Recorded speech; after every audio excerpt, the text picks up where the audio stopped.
an accident. Golf legend needed multiple surgeries on his right leg.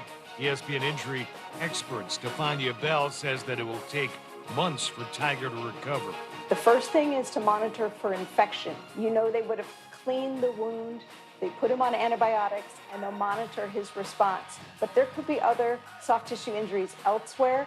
And when you look at the big picture, it's really hard to make a projection at this point because this alone with the lower leg, we're talking months, not weeks, and you don't know what else he has to deal with as well. Tiger Woods was awake, responsive, and recovering in his hospital room after yesterday's surgery. Buccaneers GM Jason Light saying today that he and head coach Bruce Arians would be elated if they could get a deal done with Tom Brady to keep the quarterback in Tampa Bay beyond his 2-year contract, which will end after the 2021 season. Suns guard Devin Booker named to next Sunday's NBA All-Star game as an injury replacement for the Lakers' Anthony Davis. Booker will be playing in his second straight All-Star game. Brooklyn star Kevin Durant will miss his 6th straight game with a strained hamstring when the Nets take on the Magic tomorrow night. Head coach Steve Nash says that he expects Durant to return before next weekend's All-Star break. Right now in the NBA, Golden State with a 19-16 lead at Indiana in the first quarter. It's on ESPN TV, the ESPN app, to be followed by a big-time matchup, Lakers against the Jazz at 10 p.m. Eastern. Greeny with you, and Thursday is one of those days I look forward to like nobody's business. It is Mel Kiper's next mock draft. Let's see where he has all these quarterbacks going. We'll find out together. It's Greeny, starting 10 a.m. Eastern on ESPN Radio and ESPN+. Every weekday on Sports Radio 810, tune in to hear Kansas City's favorite local lineup. At 6 a.m., wake up with the Border Patrol with Stephen St. John and Nate Bucati. At 10, it's The Zone with Jason Anderson. Now at 2, get into the program with Soren Petro. And wrap up your day on Almost Entirely Sports with Joshua Brisco. Kansas City's hometown sports station. Sports Radio 810 WHB. Isn't this a sports show? Kiss my bum. Just go ahead. Please. That did not sound good. Don't do that. It sounded tinny. Okay, you're done now. Smooch it. Almost Entirely. This is a good radio show. It's certainly a radio show. This is Almost Entirely Sports with Joshua Brisco. I say it pretty frequently. I don't have a great memory, right? My best memories are Slim Chicken Space. Take the show with you by listening on the Sports Radio 810 mobile app at 810WHB.com or by searching for Almost Entirely Sports wherever you get your podcasts. Beards, how do you pee?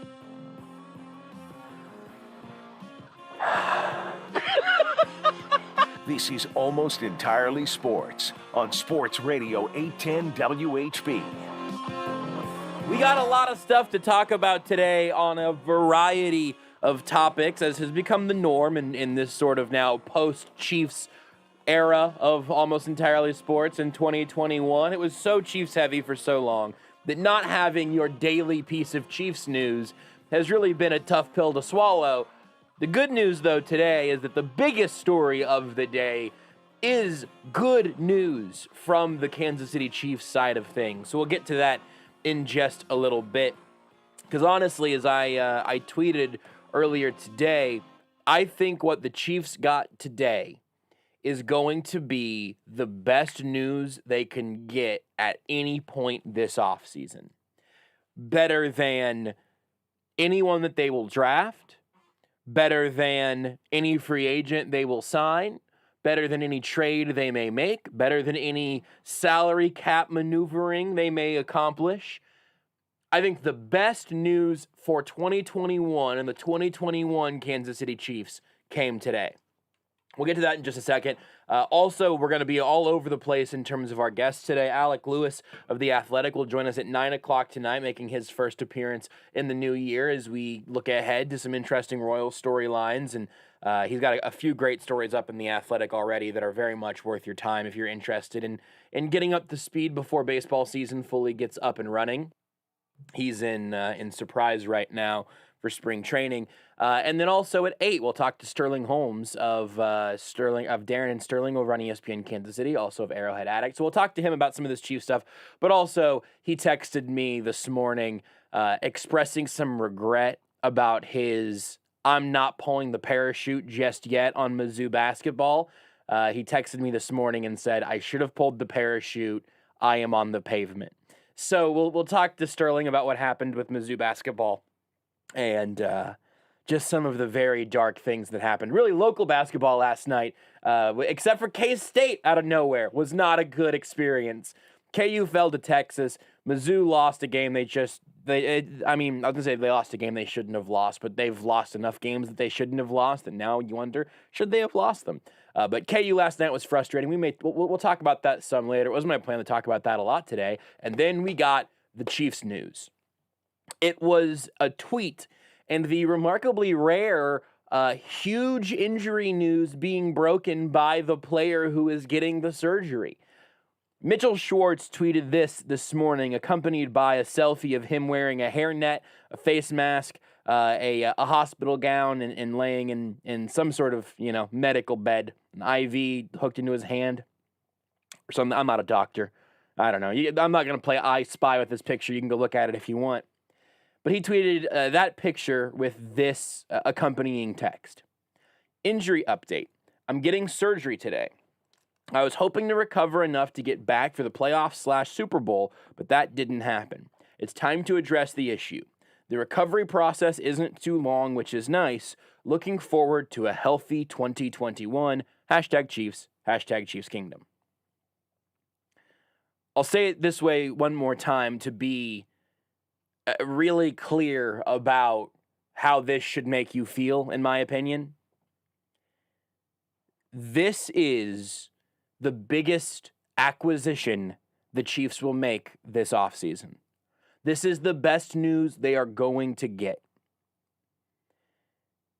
If all of this is all true, if the surgery went well, if the rehab process goes well, if Mitchell Schwartz plays right tackle for the Kansas City Chiefs in 2021, and he looks like the Mitchell Schwartz that we saw playing football just a little over a year ago. Seth Kaiser, already up in the Chief of the North newsletter, wrote a little piece that is worth your time if you want to check that out. But he was looking back at the Super Bowl, not this year, but last year. Mitch Schwartz in Super Bowl 54 was a game changer, a legitimate game changer. I think back to this every once in a while. I think I've mentioned this on the show a few times. But last offseason, in an episode of Time's Ours with me and Seth and Nate Taylor, we were doing a little kind of like just off-the-cuff draft of Chiefs offensive players and like of importance. If you have to build the Chiefs offense, everybody gets Patrick Mahomes and Andy Reid, but then who from the Chiefs offense do you take next? If memory serves, it went Travis Kelce 1, Tyreek Hill 2, and Mitchell Schwartz was the third pick off that board. Because what he allows this offense to do is so helpful for all of the other issues we've seen come and go with this Chiefs offensive line. It is not an accident that the interior offensive line looks worse without Schwartz out there. And also now think about the tackle positions. Think about the conversations we were having last week or I don't know, a few days ago. The Chiefs are coming into this offseason with overwhelming questions about both of their tackles. And that's not how the Chiefs built this offensive line. The Chiefs' offensive line, for as long as Andy Reid has been here, and certainly since that they brought in Mitch Schwartz at least, this offensive line, let me say Mahomes era, whatever, has been about investing in the tackles and then the dudes in the middle making it work. Now, they paid LDT, even though he was, I believe, a 6th-round pick off the top of my head. They drafted Mitch Morse back in the day, ultimately let him walk, though.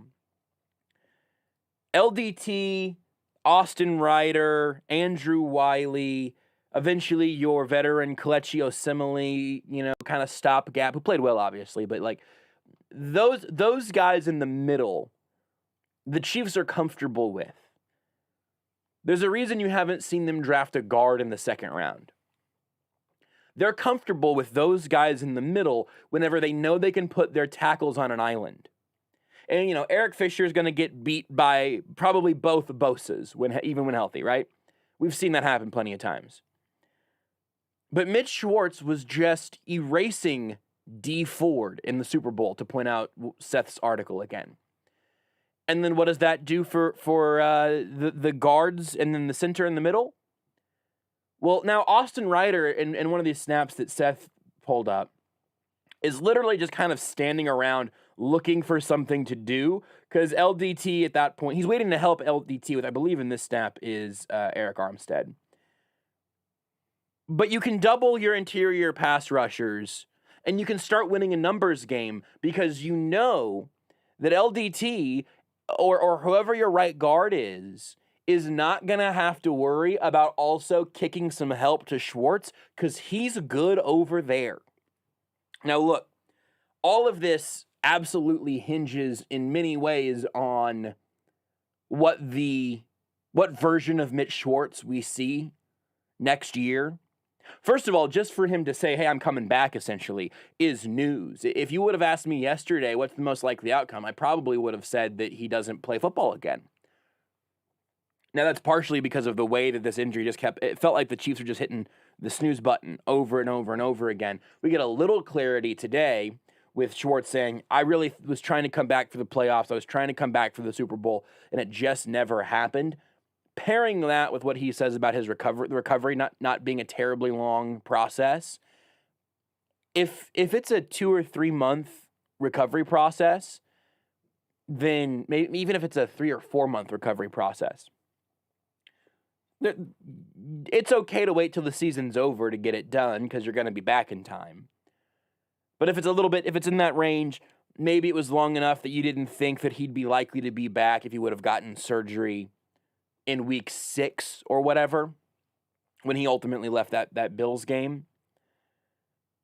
Now, you can second guess that a little bit and say, well, if it depending on what the recovery time ends up being, we'll revisit those timelines later. It's probably the easiest way for me to set that up. Because if you think it's a really quick recovery of some sort, well, then you probably should have gotten surgery and then been back healthy for the playoffs. If it's a really long recovery, you should have gotten the surgery sooner and then be back healthy for training camp. There's a little bit of space there where maybe it wouldn't have made sense to have the surgery early, and it also won't endanger him in camp.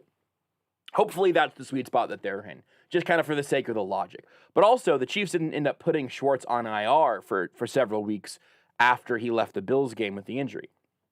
He was also clearly dealing with the injury before the Bills game, came out for a series, and then came out and then never returned to the field in 2020, back in that Week 6 game against the Bills. But it is for the reasons I've already explained, a huge deal for the Chiefs' offensive line, specifically just next year, if Schwartz is able to come back and play like his former self. Huge deal. It also gives them a little more flexibility with what they do this offseason. Now, he's going to be going into his, I believe I found his year 31 or year 32, age 31 or age 32 season going in the next year. I'm going to find it. I wrote this earlier. He'll be 32 whenever next season kicks off.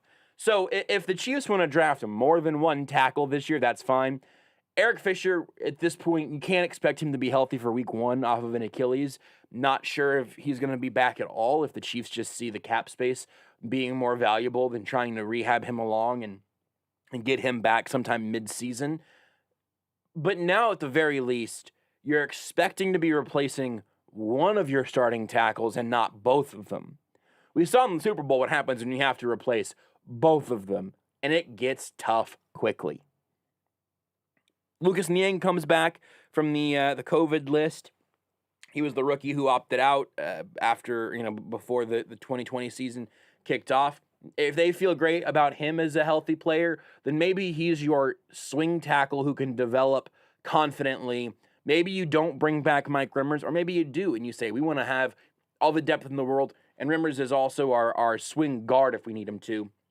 And then you still draft a left tackle that you think can get you through the next. He's going to be your left tackle for the next 8 to 10 years. That works out great, and all of a sudden now that offensive line looks pretty okay.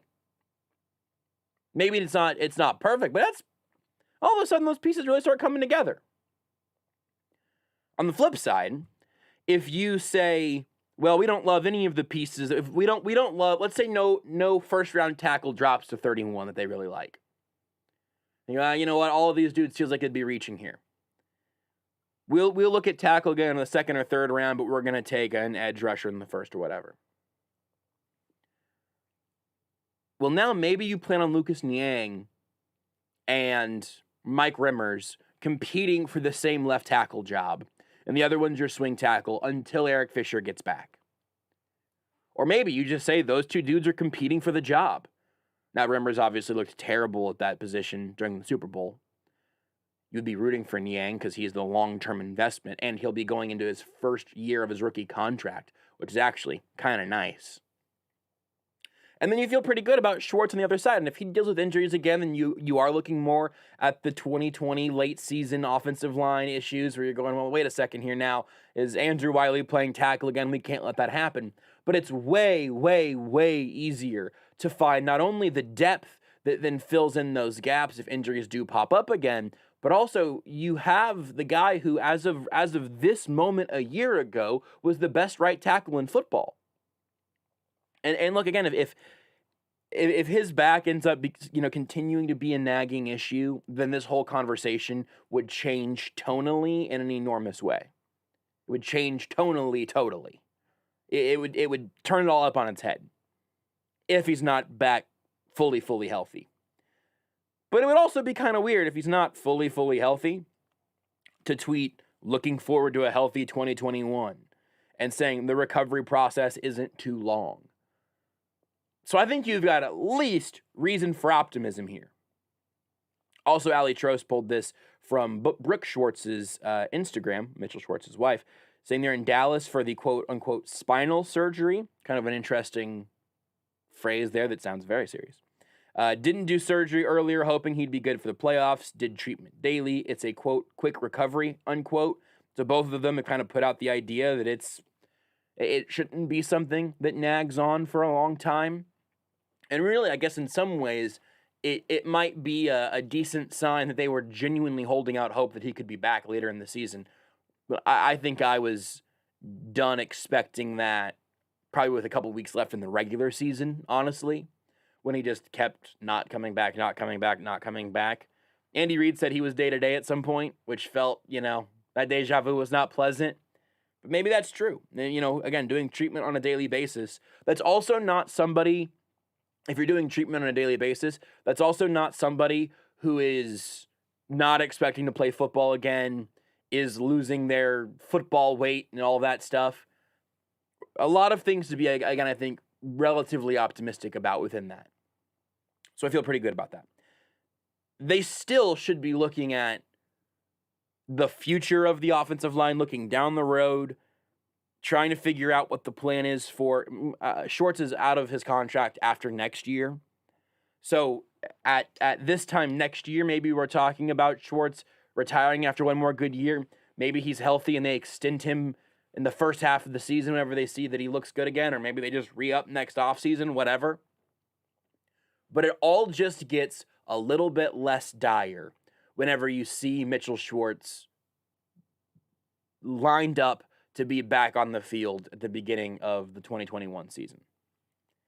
And it gives you more options.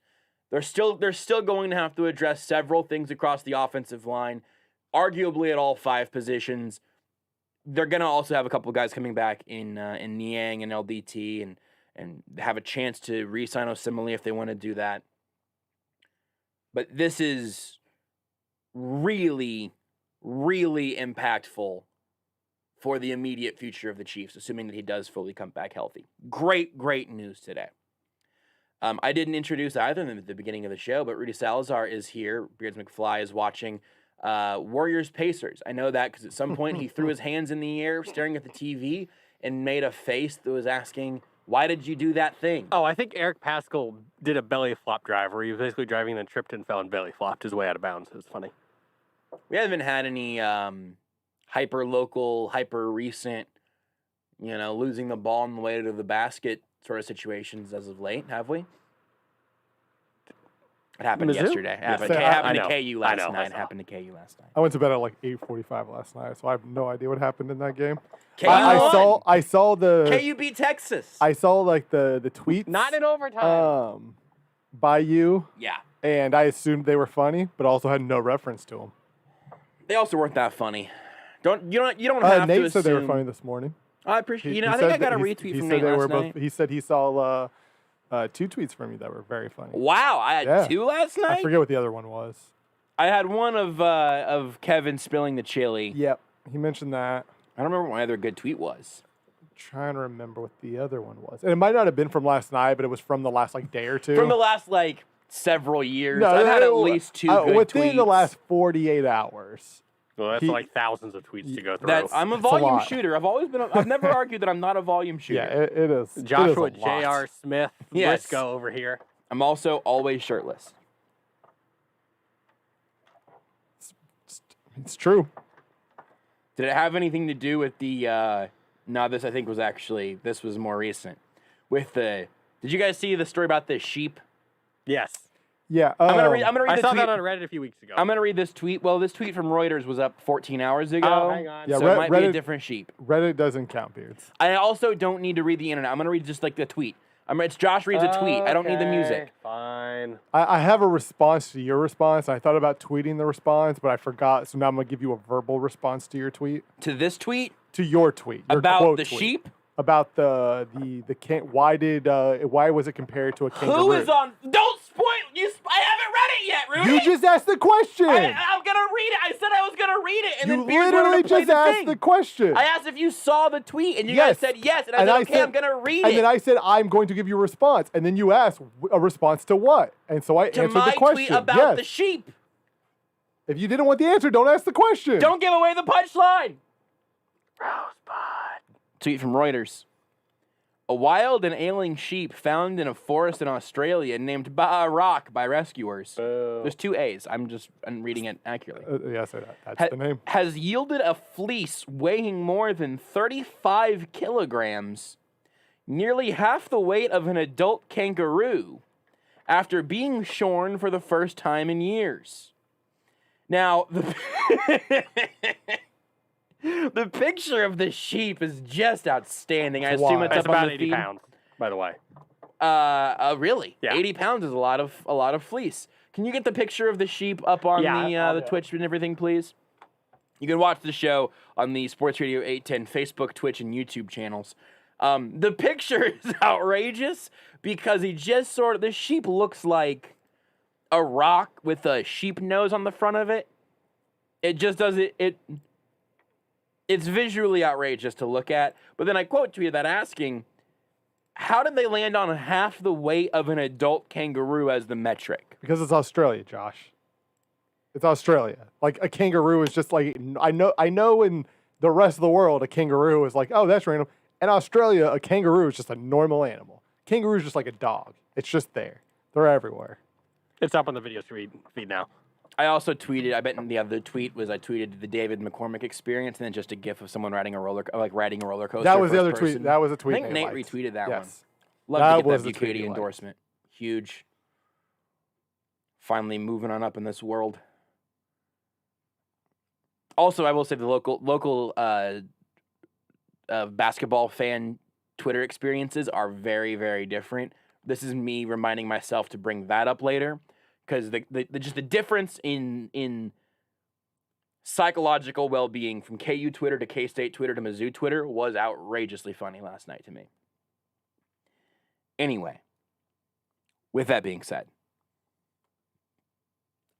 if it said if someone told me what's our equivalent to a kangaroo, is it like a possum or a raccoon or squirrels or something? If someone said, yeah, they shorn. They sheared. Thank you. They sheared this sheep, and it weighed roughly the same amount as half of a dolphin. That would mean nothing to me. In Australia, are they carrying kangaroos around? The average person, like, and I imagine Australia, it's like here when you're like, when somebody like with a dog, right? Like, we all know what the average sized dog kind of like looks like, right? Like, we know, like That's what I was gonna say, a my lab. Not really. Yeah, like a lab is like just your normal dog. We understand the size. Let's say golden retriever. So we got Yes. a specific breed because dogs can Yes. vary. If you said that how much does a golden retriever weigh? I can see Beards at his computer. Probably 80 to 90 pounds. 80 pounds is 35 feels right. kilograms, right? I think Beards just said. A male golden retriever weighs up to 75 pounds. Okay. Pretty close. So probably Yeah, about so that 70, 65 to 70 on average. But here's the thing, and yes, this was in a forest in Australia, I understand. If this tweet would have said, has yielded a fleece weighing more than 35 kilograms, approximately the weight of an adult golden retriever, I would have thought that was weird too. But the even stranger thing is that it's half the weight of an adult kangaroo. They just at least pick something that's because if you said it this weighs half as much as a golden retriever, listen. I barely can visualize the weight of a golden retriever. I've definitely never picked up half a golden retriever. How macabre is that? Well, you wouldn't need to. It would be the weight of a full golden retriever. I mean, you've picked up like an eighth of a golden retriever.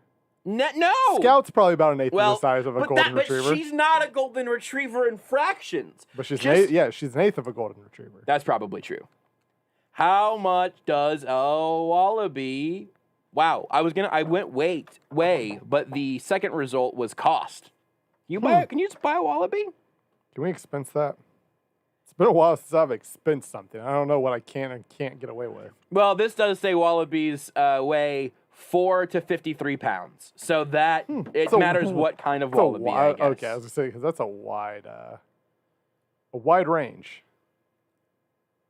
But if you said and a weight of wool, what was the word for it? Fleece. A fleece weighing the same amount as 5 wallabies, that would have also been wild. It's half the weight of a kangaroo.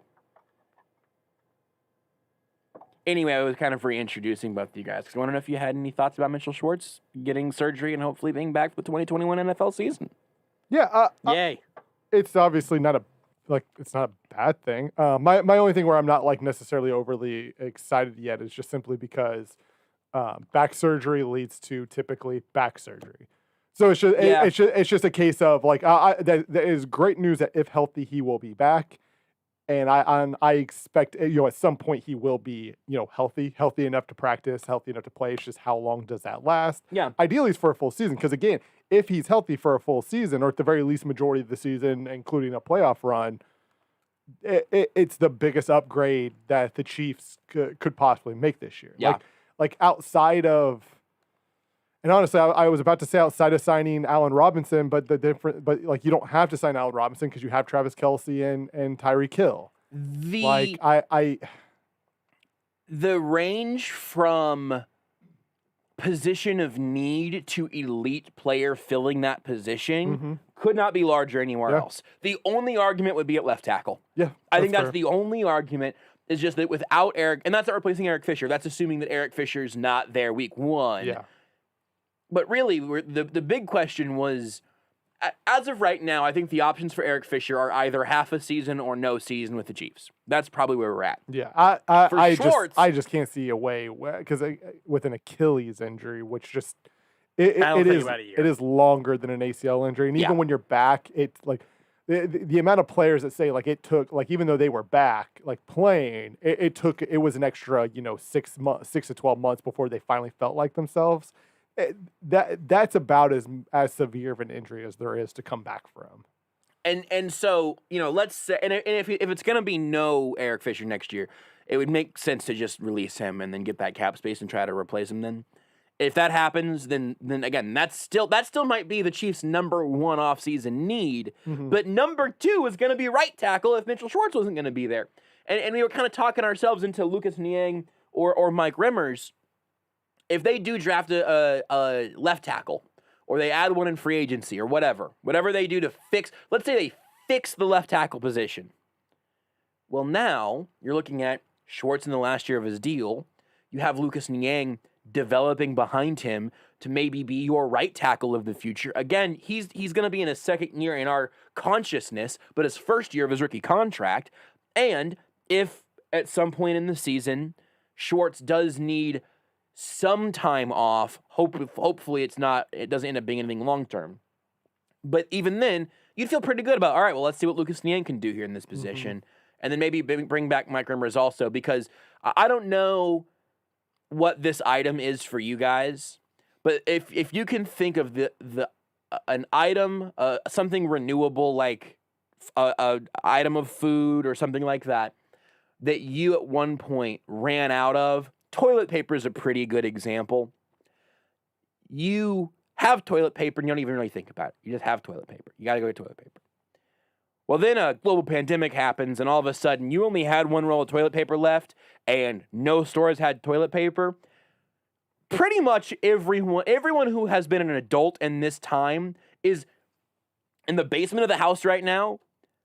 We've got like a full case of paper towels and toilet paper, because at one point we just bought too much, and now we're never going to have to worry about it again. We are going to all collectively be hoarding toilet paper for the rest of our lives. I never ran into this problem, honestly, and like I never. Well, it's because you wipe with your hand. But see, that's the thing. Like I didn't hoard. I never had more than just one extra. I just, for whatever reason, one pack or one roll. Like one. You're pack not buying of, one roll at a time, are you? I buy a pack with 6 rolls at a time. Okay. And so like I would just have like basically 6 rolls, extra. And I just, for whatever reason, every time I went to the grocery store, there was just always toilet paper. Well, then you're the exception to this. I got super lucky throughout this whole thing. Like, I've never had that problem, fortunately. That's fine.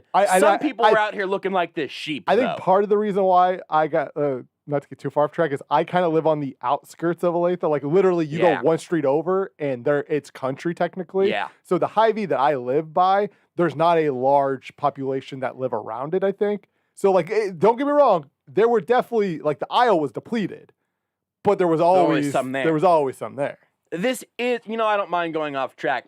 I did not have in the show notes talk about how clean Rudy's butt was all pandemic, but here we are. But the point is, I think for a lot of people, you're going to always have an extra thing of toilet paper in case something breaks bad just for the next 30 years. Chiefs fans are going to be very, very worried about their 4th tackle for the rest of time, because once you got to that region in the Super Bowl losing offensive line, it got very bad. So that's something you can still address while also being very excited about the potential return for Mitchell Schwartz.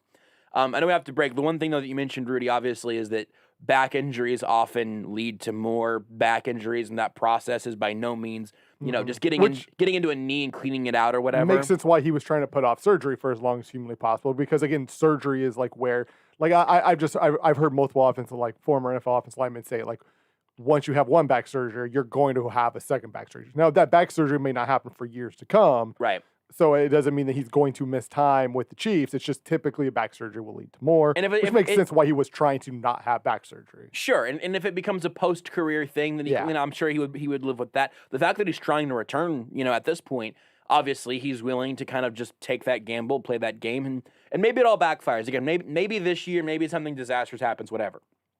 The one thing I wanted to revisit, though, is that Beards, I need you to be paying attention, because I'm here. You're not. You're I'm not. here. What are you looking at? I was watching Twitter. NBA. That's all. I need your. I'm here. I was here. You weren't. I have headphones on. Here's what was gonna. No, you were gonna miss it. I could see into the future. This whole thing has been setting up for a bit so we could go to break, and this has happened too many times where I've made a joke and I've pointed at you, and you're reading Reddit or watching an NBA game, and then it just sits there. Warriors are up 3, by the way. I don't care. Nope, Kelly Oubre, 10 points. Now I do care again. But the back injury leads to other back injuries, and surgery leading to more surgery. Understandable, especially whenever you're a professional offensive lineman who's out here weighing about the same weight as 3 kangaroos. And that's where I would have pointed to you the first time, Beards, but you wouldn't have gotten it. You would have just thought I was making a joke and waiting for a laugh, and would have just sat here in silence awkwardly. Want more Almost Entirely Sports? Watch the show live on the Sports Radio 810 Facebook page. Hey everyone, Les Norman here, host of the Breaking the Norm Show. Since '95, I've made KC my home, and since then, I've seen a World Series champion in 15, a Super Bowl champion in 20, and the greatest fans supporting both. It's the people that make me proud to call KC home. You're passionate about your teams and each other.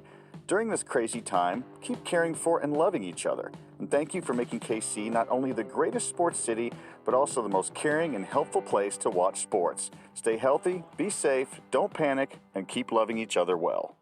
Hi, Chris Yates from Victory Chevrolet of Smithfield. It's hard to believe that in 6 short years, our Victory family of dealerships has become the fastest growing auto group in the Kansas City area. A huge thank you to our awesome and loyal customers. Our mission at Victory has always been the same, providing the most transparent and fun customer experience anywhere. Looking for a fantastic truck deal? Check out our January Silverado sale. We're taking up to $12,000 off a new half-ton Silverado crew cab. Visit us today at VictoryChevyKC.com. Chevrolet, find new roads. And remember, at Victory, we sell them all. Hey investors, have you always wanted to get into the real estate investing game but don't have the money? Crossroads Investment Lending loans money for fix and flips. Locally owned and here to help you fund your real estate project. Call 913-766-2900 or go to kclend.com. That's KCLEND.com. Crossroads Investment Lending has helped hundreds of KC investors make their real estate deals happen. Call 913-766-2900 or go to kclend.com. You know what makes good sense? Staying safe this holiday season while spending time with your family and friends. Let us cater your safe and happy holidays. Now that makes good sense. So take us home to your family. Who's to say you can't buy love? Just take a bite of a good sense of good sense. Good sense makes good sense. Have you seen what's happening with the stock market? Record highs every day. How long can this possibly go on for? By the way, this is exactly what happened right before the 2000 dot-com bubbles burst. Remember that? Protect your savings in retirement by putting them into something safe like real gold and silver. I'm not talking about gold or silver stocks, but into real gold and silver you can actually hold in your hands. How do you get real gold and silver? By calling the Oxford Gold Group today at 833-600-GOLD. Now, the Oxford Gold Group will teach you everything you need to know about owning real gold and silver. It's so much easier than you think. So call the Oxford Gold Group right now at 833-600-GOLD to get your free gold and silver investment guide. The Oxford Gold Group is the only gold and silver company that I trust, and you should too. Get the Oxford Gold Investment Guide today and learn how easy it is to have real gold and silver delivered to your home or how to have real gold and silver in your retirement account. Call the Oxford Gold Group today at 833-600-GOLD. That's 833-600-GOLD. You're listening to Almost Entirely Sports. Radio is a super fun place to be, and except for the times that it absolutely isn't. Also the times when you want to throw it a break, but your producer's head is looking at his crotch for some reason. I was watching the Robin Lopez video. Gosh. With Joshua Brisco. Couldn't have waited till the commercial break, or you couldn't have done it whenever. You said stop whatever you're doing and do it now. Fair. You know what? Fair. I'll take the L on that one. On Sports Radio 810 WHB. A very passionate NBA All-Star debate broke out in the 30 seconds before this segment started, which is just sort of an odd thing to remind ourselves of because of how many things, like, I don't know that this is going to lead to us diving into it, but here's just an example of how today and these last couple of days have gone. Les Miles has had just a whole bunch of things pop up from his time at LSU. Yeah. There's like a story on top of a story. And there's allegedly some sort of settlement that was given that he's now denying. And again, there's the follow-up story to that one. We may dive into it more at some point. KU released a statement saying that they did not know about any of these allegations of things whenever they hired him, but they wouldn't make a comment now because they weren't a part of any of the allegations or settlements or anything at the time because it was all at LSU. But like, that's something that we might speed by at some point today because of just the number of things that have happened. And also, again, I like talking Chiefs. This show is very Chiefy. This show is here to give you Chiefs content all the way throughout the offseason. So I also don't mind just like continually talking about Mitch Schwartz, the Chiefs' offensive line, because we might have done that by accident at some point today anyway. And instead, we just got good news. Also, Tiger Woods almost died.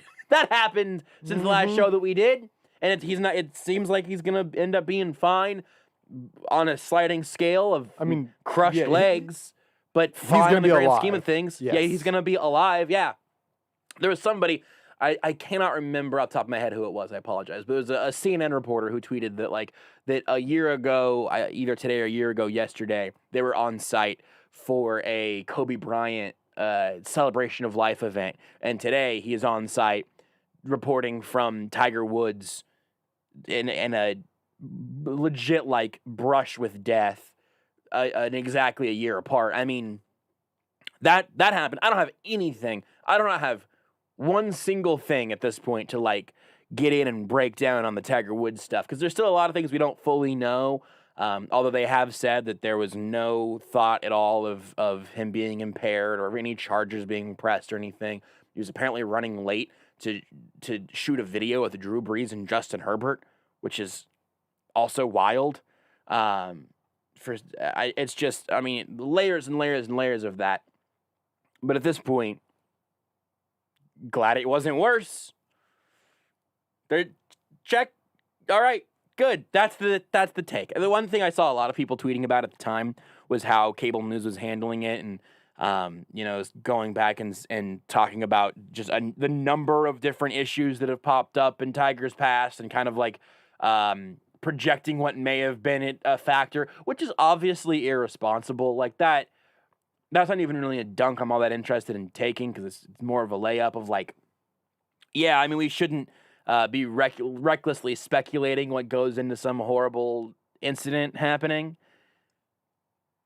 And also, I do feel for the news anchors that have to fill 4 consecutive hours of airtime going in. And in case you missed it, 4 hours ago, we found out that Tiger Woods was in a really terrible-looking crash. Here's the picture again. I don't really want to talk about it for 4 minutes, just because I don't feel like there's anything you need me for on this one. You guys got it. You know what to think. Glad he is alive, and that no one else was injured, and that he wasn't impaired in any way. And it's bad that it happened. Very good analysis by me. Thank you. You guys can all handle it from there. But that's just a thing that happened that is sped by. The college basketball things. We'll talk more about all of this with Sterling, and then after Sterling is on with us in 15 minutes or so. But we've joked about how KU's down season, kind of them jumping into March in a much better state than Mizzou is. That seemed like a relatively fun and easy prediction to make ahead of time, because even KU's down years are better than most teams' up years. But last night was just painful. Everything about the second half was just watching it get worse, and that felt like a horror movie where you kept going, no, David McCormick, don't go into that room filled with hanging chainsaws. No, this is not going to end well for you. And it was just thing after thing last night. My favorite part, though, is the varying visual viewing experiences of KU, K-State, and Mizzou fans on Twitter as all of those games were happening simultaneously. It was not a great basketball night. It was a great basketball Twitter night last night. Here's the verdict I'm comfortable giving at this point. KU fans within the sound of my voice, listen. I love you. I appreciate you. I'm glad that you're here. I'm glad that you get to watch good basketball on a yearly basis. But KU basketball Twitter, I would rather tweet about some very controversial element of politics than to just be hit by constant KU basketball Twitter shrapnel. I said this last night, and I'll bring it back.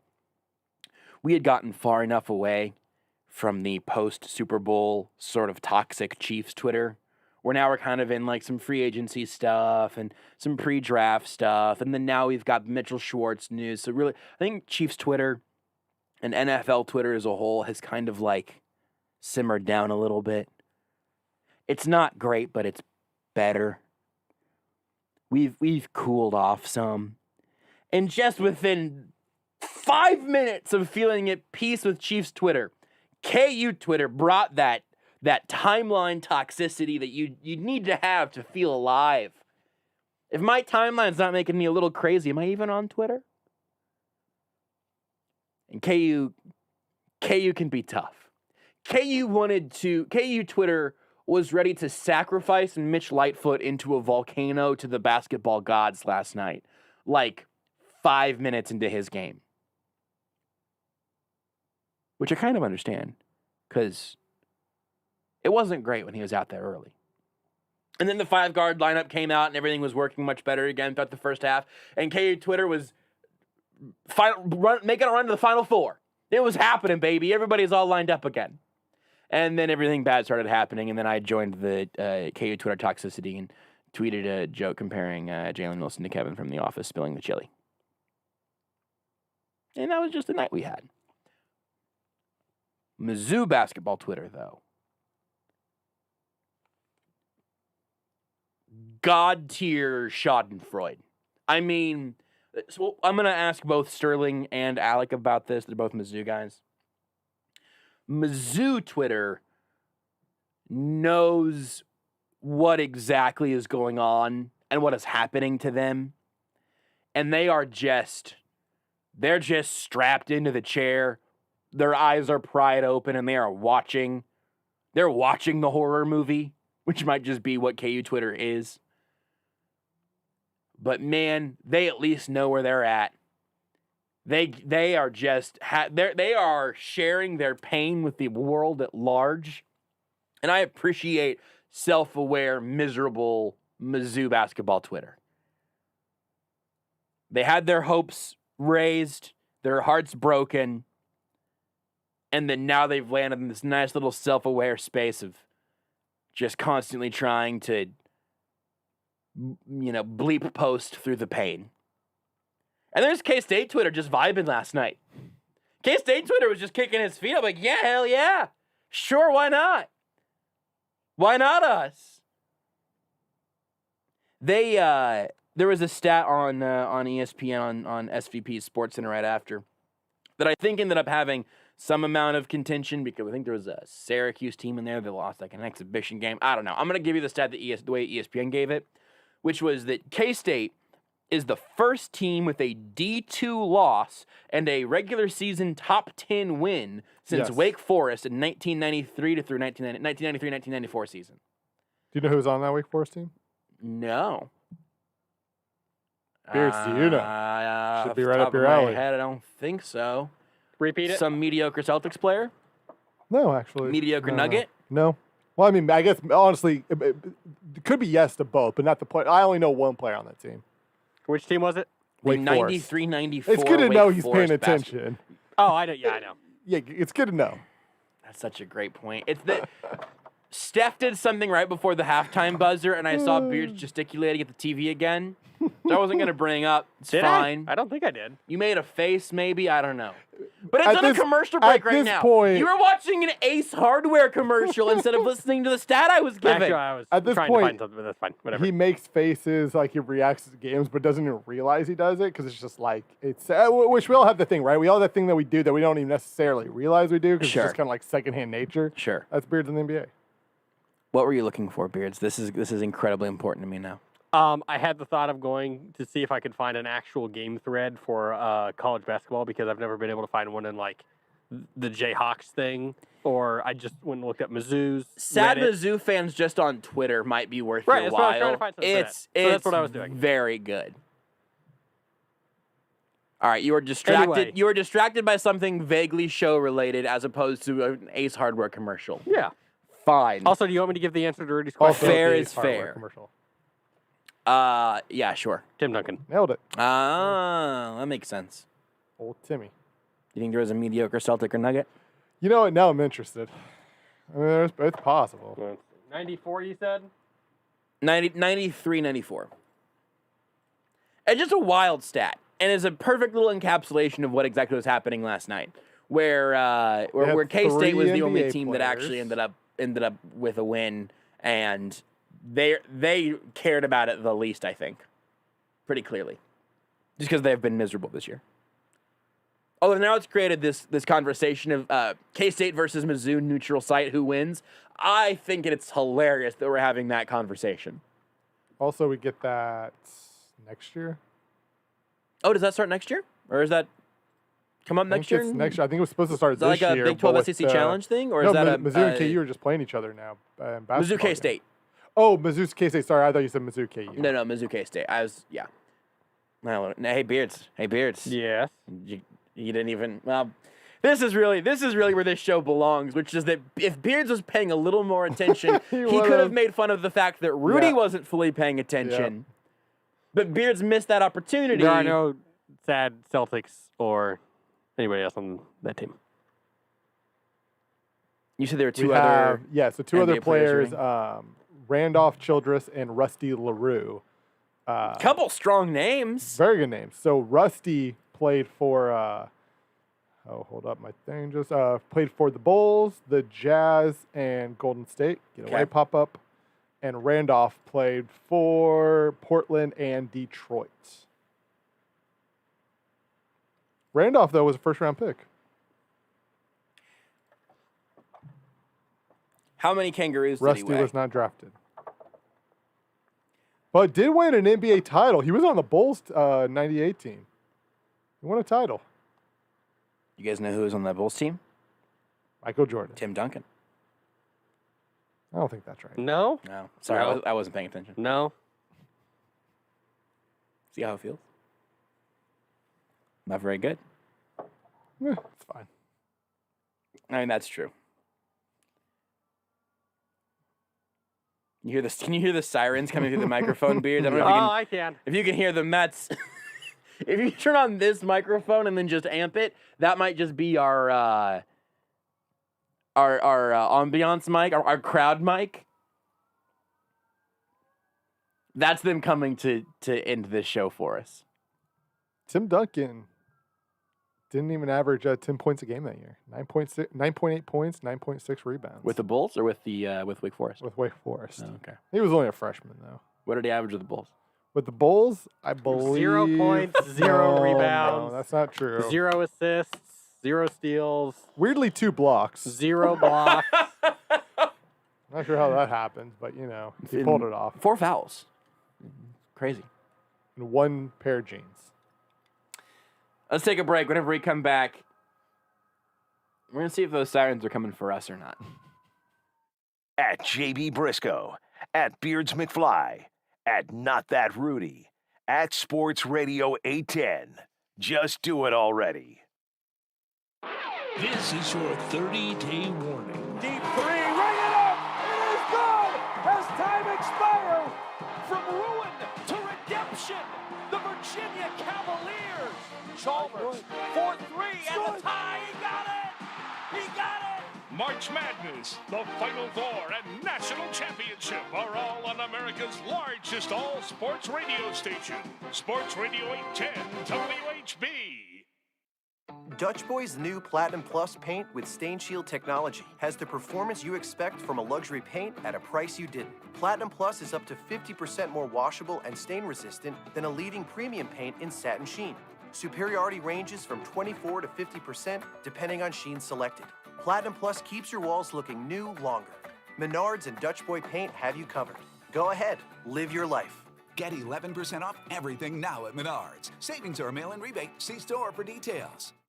Winter is coming, so plan now to keep those bugs out with Augustine Exterminators. Now is the time to establish and or maintain a barrier around your house. Don't let it break down. At Augustine Exterminators, they have you covered. Augustine Exterminators is a family-owned, local business since 1966. All of their techs are certified in both Missouri and Kansas. In fact, check out their amazing reviews from all their KC area customers.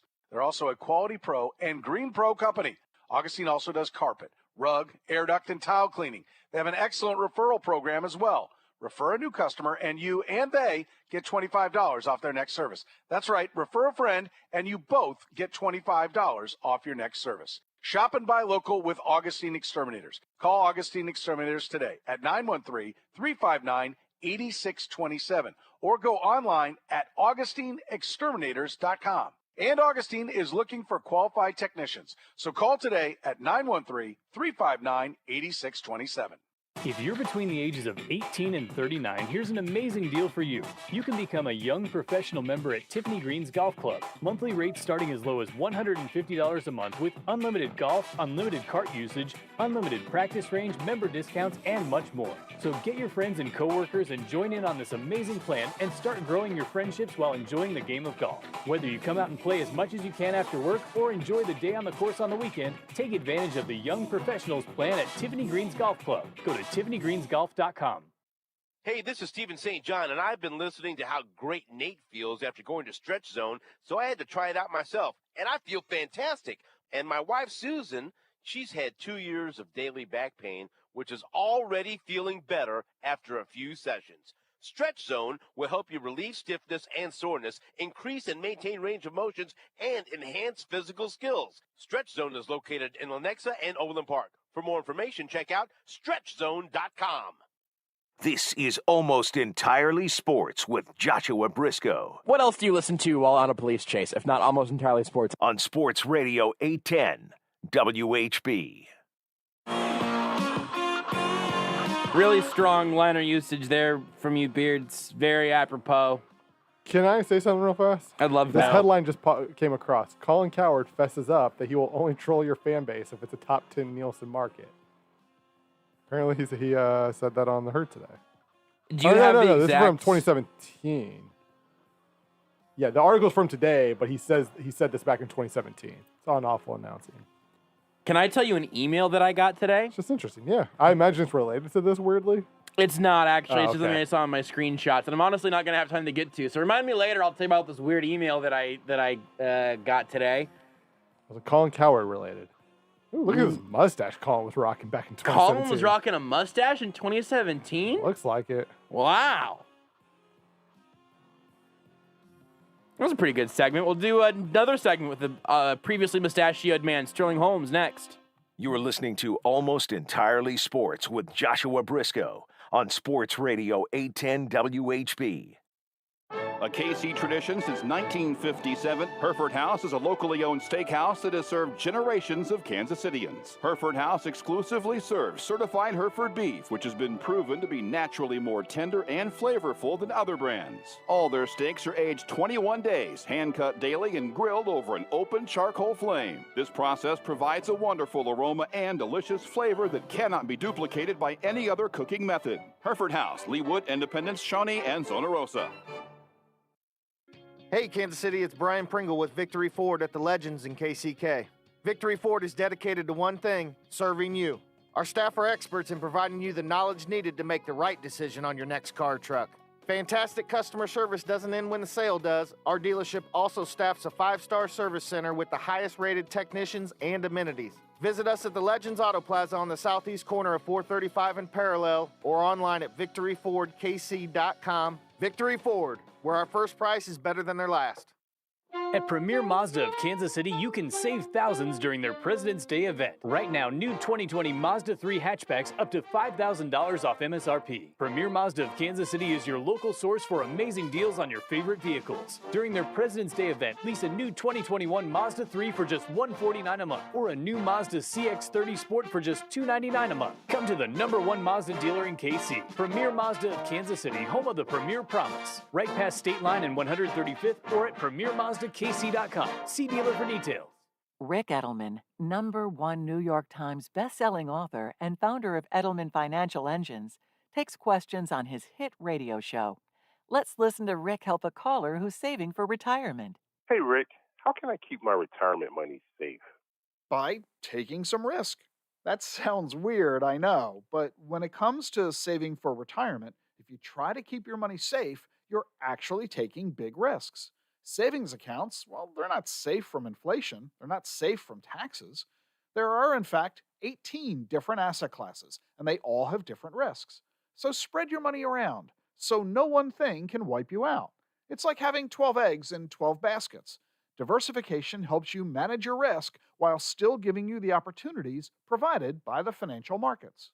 That was award-winning radio host Rick Edelman. Get help diversifying your portfolio from one of our financial planners by calling 888-PLAN-RICK or visit rickedelman.com. For the latest on the Kansas City Royals, keep it right here on Sports Radio 810 WHB. First of all, Skip, how did it feel to be out there with part of your team today in the sun? Well, the sun feels really good, not to rub it in. When we walked onto the field that last part of the season, they saw good things happening. And then the organization really does an amazing job bringing in some pieces that are going to help us take that next step. Kansas City's home for Major League Baseball. Sports Radio 810 WHB. A KC tradition since 1957, Hereford House is a locally owned steakhouse that has served generations of Kansas Cityans. Hereford House exclusively serves certified Hereford beef, which has been proven to be naturally more tender and flavorful than other brands. All their steaks are aged 21 days, hand-cut daily, and grilled over an open charcoal flame. This process provides a wonderful aroma and delicious flavor that cannot be duplicated by any other cooking method. Hereford House, Leawood, Independence, Shawnee, and Zona Rosa. Every weekday on Sports Radio 810, tune in to hear Kansas City's favorite local lineup. At 6 a.m., wake up with the Border Patrol with Stephen St. John and Nate Bucati. At 10, it's The Zone with Jason Anderson.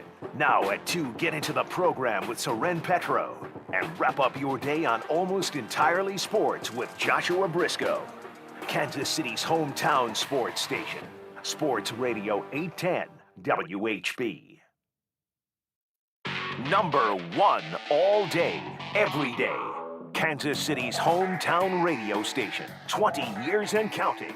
Sports Radio 810 WHB, Kansas City. This is Almost Entirely Sports with Joshua Brisco. Yeah, sounds like it. Sounds like Mizzou would somehow win the NCAA tournament this year, even though they didn't make the tournament. So, don't ever compare Slim Chickens to Mizzou ever again, okay? Or I will hang up on you right now. On Sports Radio 810 WHB.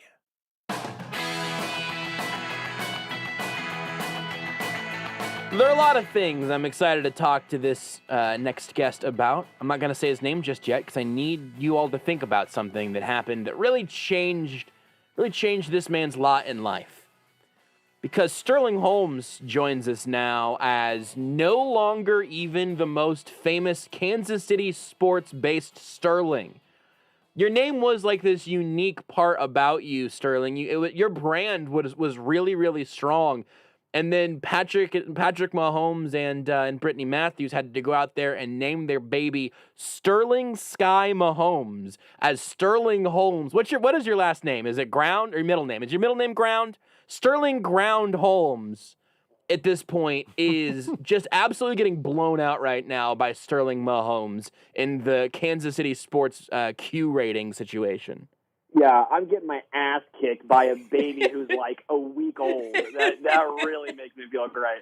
Yeah, a literal newborn right now is just took the ball at half court and went and dunked it on you. How did that happen? It's like 45 minutes old, this baby. Yeah, I know. I'm trying not to tap out, but this baby has a really good chokehold, and I am holding on for dear life. What did you think whenever you saw the announcement and realized, oh, hold on a second, that's pretty much almost exactly my name? Yeah, it's like 3 letters off. Yeah, and I guess I could say I'm honored. Yeah. Thank you, Union Station. You were 3 letters off from doing that for me. I do like the color pink, so I appreciate that gesture. Yeah, thank you, Union Station. No, I think it's really cool. There's not many. I've never heard a girl named Sterling, but Sterling Marlin, Sterling Shepard, Sterling Sharp. I thought I was in a pretty good class, but then you add in Sterling Sky Mahomes, and I feel like Sterling. Our name's even getting higher clout over here. I think, and listen, there's nothing wrong at all with a gender-neutral name or whatever. It can go either way. That's cool. But the issue for you is that your brand now, like there are going to be people, absolutely going to be people in Kansas City who have baby girls that will name them Sterling now that they wouldn't have previously. And I'm just afraid you're going to get the score run up on you. Yeah, no, it's definitely going to happen. Frank Bull came by and was giving me a hard time. I said, Frank, just to stick it to you, whenever I have a kid, I hope it's a girl, and I'm going to name it Frank, just so I can get back at you. That would really be a long con, because then your daughter named Frank has to live with that forever. You could probably do Frankie. Frankie's probably close, you know? It's like boy named Sue, you know? Yeah. You gotta girl named Frank. Yeah. Yeah, girl named Frank. Yeah, I'm helping her out, honestly. This is very far down the road. This is a very long game. I will forget about this in literally maybe 3 days. Yeah. So, yeah. What is your middle name? I feel like we've had this conversation before. It's Guthrie. My mom's last name. Yeah. I was gonna say Guthrie Gerald. Holmes. No, because we had done. I knew it was a G. We had talked about how Sterling Guthrie is like, I think Sterling Guthrie is like your real estate name, but Guthrie Holmes is a country singer. Yep. Something to that extent. Yeah, I couldn't figure out which one was more country, Sterling Guthrie or Guthrie Holmes. I think if you twang it up, I think Guthrie Holmes. I think that one's more country. Well, because Woody Guthrie was the country singer, so that's why I think people may go that route. I don't know who that is, but I'm glad that your middle name isn't Woody. Just sort of for you. I appreciate that, Brisco. What's your middle name? That's not important. It's Sky, S-K-Y-E. This really bummed me out because I lost my leverage here also. No, my middle name is Bradley. That's what the other B in JB Brisco is. Ah, that makes sense. Yeah, it really does. I was like Bush Light or something like that. Yeah, all one word. Bush Light, all one word. Yeah, all one word. Hyphenated, of course. Can we talk about your doctor's appointment today, or is that a HIPAA violation? Oh, no, that's good. You can say no. This is a place where you can definitely say no. I think it's a hippopotamus violation, Josh. It's short for hippopotamus, yes. Yeah, so I went to the doctor. My back was killing me. I thought it was my kidneys. And I go, oh, bleep. Am I about to piss out a rock? You know, I don't want kidney stones. I'm 26. I'm like, don't give me these. Come on. Yeah, very nervous. Very nervous. Turns out I'm all good. Probably just a strained back because that's what happens now that you turn 26. Your back goes to bleep. I don't know how LeBron James does it, to be honest with you. I have no idea how these athletes, like Mitchell Schwartz, how the hell do you play offensive line and have, like, my back slightly hurts and I think I'm literally, like, dying. Yeah. So, yeah. I don't know if the doctor told you this, but I was trying to figure out, like, is there a part of your life that would lead to sort of stress injury like that? And it's because it's just because of the way that you're forced to carry Darren and Sterling weekdays at 3:00 on ESPN Kansas City. That was a very good plug, and I appreciate that. Or the fact that my girlfriend and I got a dog, and he's a puppy, and he needs to be picked up a lot. And I don't probably bend down the way most people, like you're told to, like with your legs, but no one does that. Like, no one seriously bends down with their legs like that. You bend down. I do now. Do you really, Rudy? Absolutely, I do now. I've had too many back issues to not. The thing about it is it's really hard. Sterling, one day when you turn like 30 and you finally have matured as a man, you'll realize you're old and these things will just start to kick in. You'll bend with your legs, not your knees or your back. It'll be fine. You live on the loud side, like the loud. Yes. Yeah. You know, like that's mandatory. Yeah. Every movement you make, there will be a grunt of some sort. But not the grunts are not the same. Depending on the movement, each grunt is different. The other thing, though, Sterling, the other way you could play this is if you set up a TikTok and you have your girlfriend just constantly filming you, every time you go to pick something up or go pick up the puppy, you have to be throwing it down and then back up again. You put the bend in your knees, and all of a sudden, Sterling's got his butt out on TikTok. To be honest with you, not a TikTok guy. Never downloaded it, never have. I think it's weird. I don't understand it. I feel like I'm too old for this. I feel like I'm in the weird age. You're getting where old fast, Stu. Yeah, I'm getting old quick, dude. It's getting brutal. I literally thought it was me pissing rocks. That's how I know I'm old. You're afraid of kidney stones. You got kidney stones, back injuries. You don't understand. You said TikTok. You're afraid of it. You said you're scared of it. What did you say? I don't know what it is. I don't really get it. I mean, it's a video platform. I mean, it's not that. It's like Vine, but longer. It's like Vine, just different. there's always a challenge on it. I don't ever know what it is. I feel like I just don't understand kids these days. They're out here calling out Cam Newton when they're at their own dang camp. These kids. I thank you, by the way, because I've been kind of delaying the Mizzou talk because I don't want to put you back into the doctor's office with your high blood pressure. But I do want to say thank you also for joining us a good 10 minutes after your bedtime. I know that this has been tough for you staying up this late, you old man. The second this show ends, I am starting the teapot and making some hot ginger tea and reading War and Peace tonight. That is a lock. You would. But you mentioned earlier that you were having a pleasant conversation with Frank Bowl, and I'm wondering if the two of you were just recounting World War I together and your roles in it, because it's just apparently you and Frank are the two oldest people that I know. He's young. He climbs mountains still. That's fair. Frank will outlive definitely all four of us currently. Yeah. No chance I outlive Frank. No. What are those? You'll hear Frank on this radio station 10 years longer than you'll hear Absolutely. me. What's it called? Like a tontine, whatever it's called, where you all put money in. Whoever lives the longest gets all the money at the end of it. Yeah. Like I know it's very illegal, and I'm sure talking on the radio does.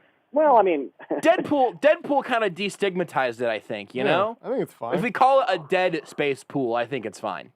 I can put in about $5. Wait, no. Wait, is Deadpool, was that what that movie was about? That was how he got his nickname, right?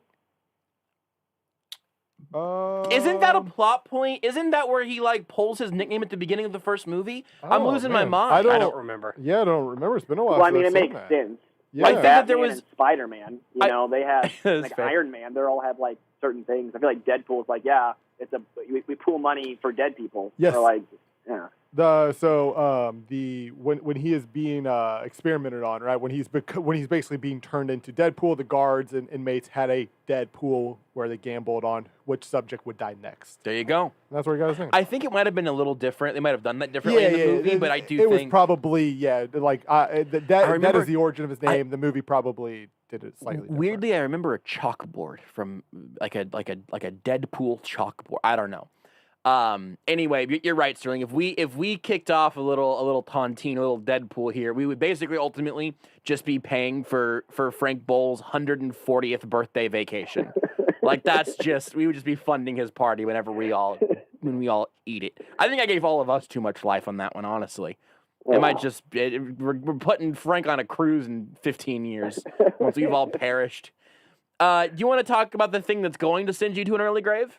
That's Mizzou, and they're going to be again the pallbearers to let me down one last time. You put up 53 points against a 2-3 zone. Is this fifth grade basketball? Yes. Have they never? You're not playing the Syracuse zone from the 2000s where you have these 7-footers with 7-8 wingspans all over the. You're playing against Ole Miss, who's been terrible. And you can't figure it out, and you're sitting at the top of the key handing the ball off and then going, well, I don't want it. Well, I sure don't want it either. And then Xavier Penn's like, well, fine, I guess I'll shoot with 1 second left in the shot clock and go 1 for 15. I've never seen, and again, I like Kwanzaa Martin. I really thought he was a good coach, and I really wanted to give him the benefit of the doubt, but this should be your year. These are your senior team. This is your team when you have the experience. You have all the guys. You have your system in place. And if this is your system, I want out. I do not want to see this system. I don't care if you're a defensive-minded guy. I don't care if you're this rah-rah dude. You're turning into Barry Odom. You're turning into a guy that talks a lot and keeps saying, oh, we'll figure it out. But guess what? You have no game plan. You're not going to figure it out. If you put up 53 points, I don't keep hammering on this, but you put up, 57 against Liberty? I mean, offense is an issue. And if you have no one on your team, where's the random guy who is a walk-on? You know, the walk-on guy who's literally on the team because he can hit threes, but he can't do anything else. Yes. Why is he not in the game? Why are you going to leave out Jarrett's son? He's on the Border Patrol every Thursdays at 9 a.m. Great dude. Does he have any eligibility left? Probably. But get some dude at the rep. You have Javon Pickett on one leg who can't shoot threes anyways out there. You have, Mark Smith has been struggling. You have Xavier Penton going 1 of 11. You have Drew Buggs, who I don't know if he can shoot. I don't even know what hand he is. And then Mitchell. Yeah, and that's all I have. None of them are great. I take that back. Drew Smith is pretty good. Drew Smith has that old man YMCA game. I mean, he's going to give people fits at the YMCA when he's like 45. His up and unders are incredible, and every time he shoots it, you're like, oh yeah, let him shoot. And all of a sudden he makes, and you go, that went in, shooting like that push shot right there. You know, it's impressive. But no, I am so irritated with the Mizzou team. I think Martin's done after this year. You can't limp to the finish line with this. You can't put up 53 points against the zone. You can't have such major incompetencies against the zone. And honestly, this is your senior team. Like I keep saying, this was supposed to be your year. Yeah. You bleeped the bed. It's over. You can buy a lot of goodwill from having like the one excellent season where you're ranked all year and you climb up high, and even if you stumble a little bit towards the end, if you do pay off kind of your senior season as you framed it, you can buy yourself 2, maybe 3 more years relatively easily, I think, because you say, well, look what I can do whenever I've got all the guys here for a while, and then eventually you try to rise to a point where you always have some of your 3rd and 4th year guys hitting that spot every year. You also bring in some top recruits and everything. The crazy thing, though, for me to hear you say, like, you think Kwanzaa's done after this year, is the idea that he was really close to being able to sell what I just put out there to Mizzou fans and administration for the next several years. And you think it disappeared in essentially a month? Yes, 100%. I bought in. I've been a huge Martin fan. I would probably say I'm one of the biggest Martin fans. I said, it's okay. He'll figure it out. I trust him. He's had some bad luck. And if this is a team that he has built for his senior year, for his veteran guys, this is the offense that you are implementing where there is zero change. It's not like people are getting open and they're missing shots. It's a combination of, okay, we have zero idea what to do. You score, 2 points in the final, 8 minutes. You're losing to bad teams. And now it's making me think that you almost got lucky against the good teams early on in the season when you beat them. You can't have a stretch where you limp like this. You can't do it. Just to me, you have to have somewhat of a game plan, something that you could look to and say, okay, maybe they just weren't hitting this game, but at least they got open shots. Yeah. You don't even see that. It's just wild. I mean, I'm at this point probably feeding a fed horse on this exact topic, but the math you have to do is it's not like it's certainly not an NBA coaching change or even really an NFL coaching change. You can say, all right, the coaching was the problem, but if we reset right now, we'll go in the next year with, we could be the Chargers, right? The Chargers, with all of their coaching turnover this year, they still have Justin Herbert. Their future is still bright. They're just trying to raise their ceiling. If Mizzou basketball goes through another kind of total program overhaul, it just puts the last several years right into the dumpster, and it probably puts the next several years right back there as well. That's just I'm not saying that it's a bad take or that you're wrong or that they will or won't fire him. It's just a big leap to make. No, 100%. If you fire Martin, you're going into a rebuild. Bring back Quinn Snyder. That would be my first choice. Yeah, Let's bring back Quinn Snyder, which I never thought I would ever have said that before in my entire life. But at some point, you can't just sit there and be happy with mediocrity. You can't sit there and say, there's no light for me with Martin. I'm not seeing anything that says this is going to get better. This, to me, was his ceiling. If this is your ceiling, no, get me off this roller coaster. Get me off this ride. We'll go back and let's try it again. Somehow bribe Bruce Pearl to come here. Say, commit all the violations you want. Come here and and fix it so at least we're decent. At some point, you have to have some higher expectations than sneaking into the tournament, and that should not be Mizzou's goal. Mizzou's highest point should not be sneaking into the tournament. Is there, if they win 2 tournament games, does your take change? Does your desired change, or are you just going at this point, bleep it? You've shown that you have a lower ceiling. I guess. I mean, obviously, winning changes almost everything. We saw how long Bob Sutton stayed with the Chiefs based on winning. I guess you could say it would change. They won 2 games. I don't see that happening. Yeah. I don't. I see Mizzou being maybe like a 7 seed and losing to a 10, or being an 8 seed and losing to a 9. First round. That's what I feel like is the most lot. They're going to lose like Vermont. Right. That's what's going to happen, and it's going to be very frustrating. Again, I have seen no offensive improvement in all this time at Mizzou. I don't care how good of a defensive coach you are. If you have no offense in college basketball, you have no shot of ever making an Elite Eight, a Final Four, or making any sort of run. It's easier to coach defense and to create defense from some. You've got to be able to have some sort of offensive production. Against a zone, against a 2-3. Yeah. Like when I played when you play basketball, the one thing you think about when a team plays zone, you go, "Oh my gosh, this is a blessing! I can't wait to play against this zone." And then you're scared. Like it. So it's just so frustrating to me seeing a college coach team in the SEC, a D1 program, have zero idea how to play against a 2-3. I have never seen anything like it.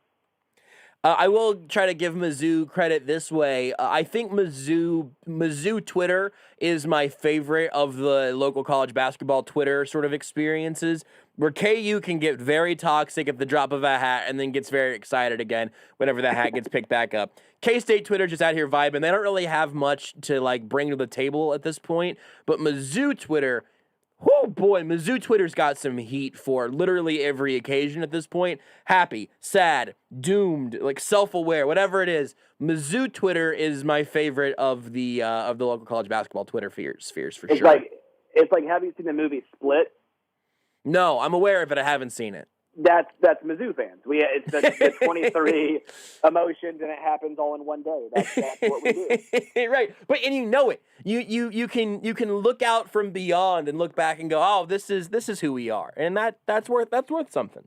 I don't know if that makes you a psychopath or doesn't make you a psychopath. Either way, it really hurts being a Mizzou fan. It hurts. We got a Twitch comment from Bad News I Tried on Twitch. And I don't know why this got me, but it got me. Who, real fast, I want to say, subscribe to the Twitch channel tonight. Shout out to Bad News I Tried. Thanks for the sub. Hey, I can say that. Thanks for the sub, Bad News I Tried.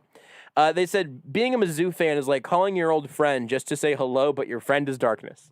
That just got me for some reason. It just got me. I just liked it. Anyway. I got 2 other things for you, Sterling. The second most famous Kansas City sports, Sterling.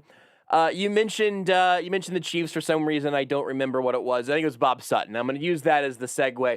We spent most of the first hour today talking about Mitchell Schwartz and him tweeting about his surgery that he's gotten today and that he's looking forward to a healthy 2021.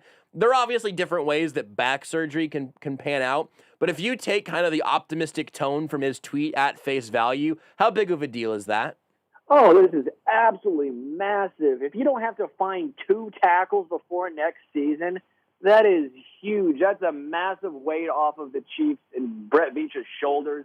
I think this makes it easier to say, okay, especially if Eric Fisher is going to be back, maybe say week 8 or week 9, you say, can we try putting Lucas Niang there and can we live? Yeah. Do we bring back Mike Remmers for 8 weeks on a hopefully team-friendly deal? It makes it a lot more feasible, a lot more ways you can go about this. I'm very excited for him to be back. I hope it goes well. You never know with back injuries and dudes that size. That's always a risk. But, again, only having to figure out what to do for maybe 8 to 10 to 12 weeks for 1 tackle spot is much easier than trying to figure out what you can do for 2. Yeah, I 100% agree with that. What do you make of where you're kind of at now in terms of some of the bigger draft conversations? I don't need you to rattle off 15 names. I don't really care for that game at this point. But it just in terms of position of need, I mean, like you said, maybe the Chiefs are really high on Lucas Niang, and he comes in another year removed from his injury, but not yet eating into his rookie contract. And I don't know what kind of shape he's going to be in, and I don't know if he's got, the feel for the offense he needs at this point. But there's a chance that he's got a little extra sort of NFL-based development and maybe literal development in his body as well, because he probably was working out this whole year, I'd imagine. Maybe you're optimistic about him. Maybe you bring back Rimmers. Maybe that left tackle spot is something, because if they want to move on from Eric Fisher, they can do so and save some cap space. But like you said, it's much less dire now at this point. So do you have a feel for where like a tackle of the future moves in terms of your top areas of need? Very quickly, when you said what shape is Lucas Niang going to be in, obviously the best shape of his life, right? Because every single NFL player ever Absolutely. has been, Lucas Niang is going to come to camp in the best shape of his life, no doubt. I'm pretty sure when Kelvin Benjamin was like 80 pounds overweight, he probably would still say, I'm in the best shape of my life, as he's just pounding like 3 Big Macs. Yeah. No, I think personally, I'm very high on Lucas Niang. I think he has the prototypical NFL tackle body. I think he has the strength. I think he has the mobility to be a very good NFL tackle. I don't know if that's going to be a left side or right side. I don't know if they're going to switch Mitchell Schwartz to the left side. I mean, is that a real possibility? Is that something that we could actually talk about? Obviously, work is going to be done, and I assume they're going to take a offensive lineman in the draft. But then you're basically looking at the exact same situation you are with Lucas Niang, which is you draft a guy who's never played an NFL snap, and is he going to be thrust into a left tackle role? I wouldn't mind taking a look at if Mitchell Schwartz gets healthy, putting him at left tackle, at least until Eric Fisher's back. I don't know how much of a jump that would be for him, but I'd much rather have a veteran guy there than throwing out a unproven guy. The obviously best case scenario is you get the Orlando Brown from the Ravens. You say, here, we'll give you a first rounder, we'll pay him a large contract, maybe we'll throw a third rounder in there, maybe to get like a first and a third to get him. But I don't think the Chiefs want to spend that much money just based on their previous offensive line investments. I don't think they're going to throw that much money at him, just my gut feeling. But that's probably what I would do, is see if Schwartz can play left tackle, put Niang at right, and then draft a tackle in the draft. I don't think I can't. For me at this point, I can't see Schwartz moving out of right, and you have to at that point. Like if I was gonna do the math and say, do I think that Lucas Niang can be a professional offensive lineman? If so, he's got to go to the left side and don't move Schwartz out of position. And if not, then I mean, I guess it's a Mike Rimmer's time, or you're wondering if Martinez Rankin is healthy at this point in the training camp or whatever. It'll be interesting because, I mean, listen, that up in the air there is proof that that's still probably the biggest position of need still this offseason. But boy, it changes in weight so much by having Schwartz at least even merely planning on being back. Just changes the whole equation there so very much. Yeah, I guess the only depressing thing would be if this cynic in me goes, I can't wait for a healthy 2021, and that's him retiring and just doing Mitch in the kitch. Yeah, yeah. I mean, that's at least we get good cooking videos if that happens. Yeah. Sterling, thank you for being here to talk about your shameful basketball team and for trying to remind some small section of Kansas City sports fans that you were Sterling first. Thank you. I appreciate it, Brisco. And congrats on no kidney stones. Mix in some water with the Busch Lights, and I bet you'll be a little bit better off there in the future. Well, I was told the Busch Light was the prevention method against kidney stones. Yeah, so obviously someone is wrong here. Busch Light gets in there and it just starts laser shooting kidney stones like asteroids in any cabinet arcade game ever. It's like Osmosis Jones. Yeah, but he's hammered on Such cheap a good beer. movie. I remember the TV show. It's Osmosis Jones presented by Busch Light, and a couple of that could break movie. bad. Also, Devin Booker was snubbed. Listen, he made it. What are you talking about? He's an all-star. I don't listen. How did he get there? Doesn't matter. He was an all-star. He's an all-star now. He made it. It's fine. Kentucky had the most all-stars for the 8th straight year. Yeah. Well, now I wish you wouldn't have made it. Thank you, Sterling. Thank you, Brisco. You can follow Sterling Holmes, not Sterling Mahomes, unfortunately. I don't think she has a Twitter yet. On Twitter, @HomestretchKC. Check out Darren and Sterling weekdays at 3 over on ESPN Kansas City, 1510 AM, 94.5 FM. It's Darren Smith and this very Sterling Holmes. We'll take a break. Whenever we come back, I don't know. We'll figure it out. I'll let you know whenever we come back.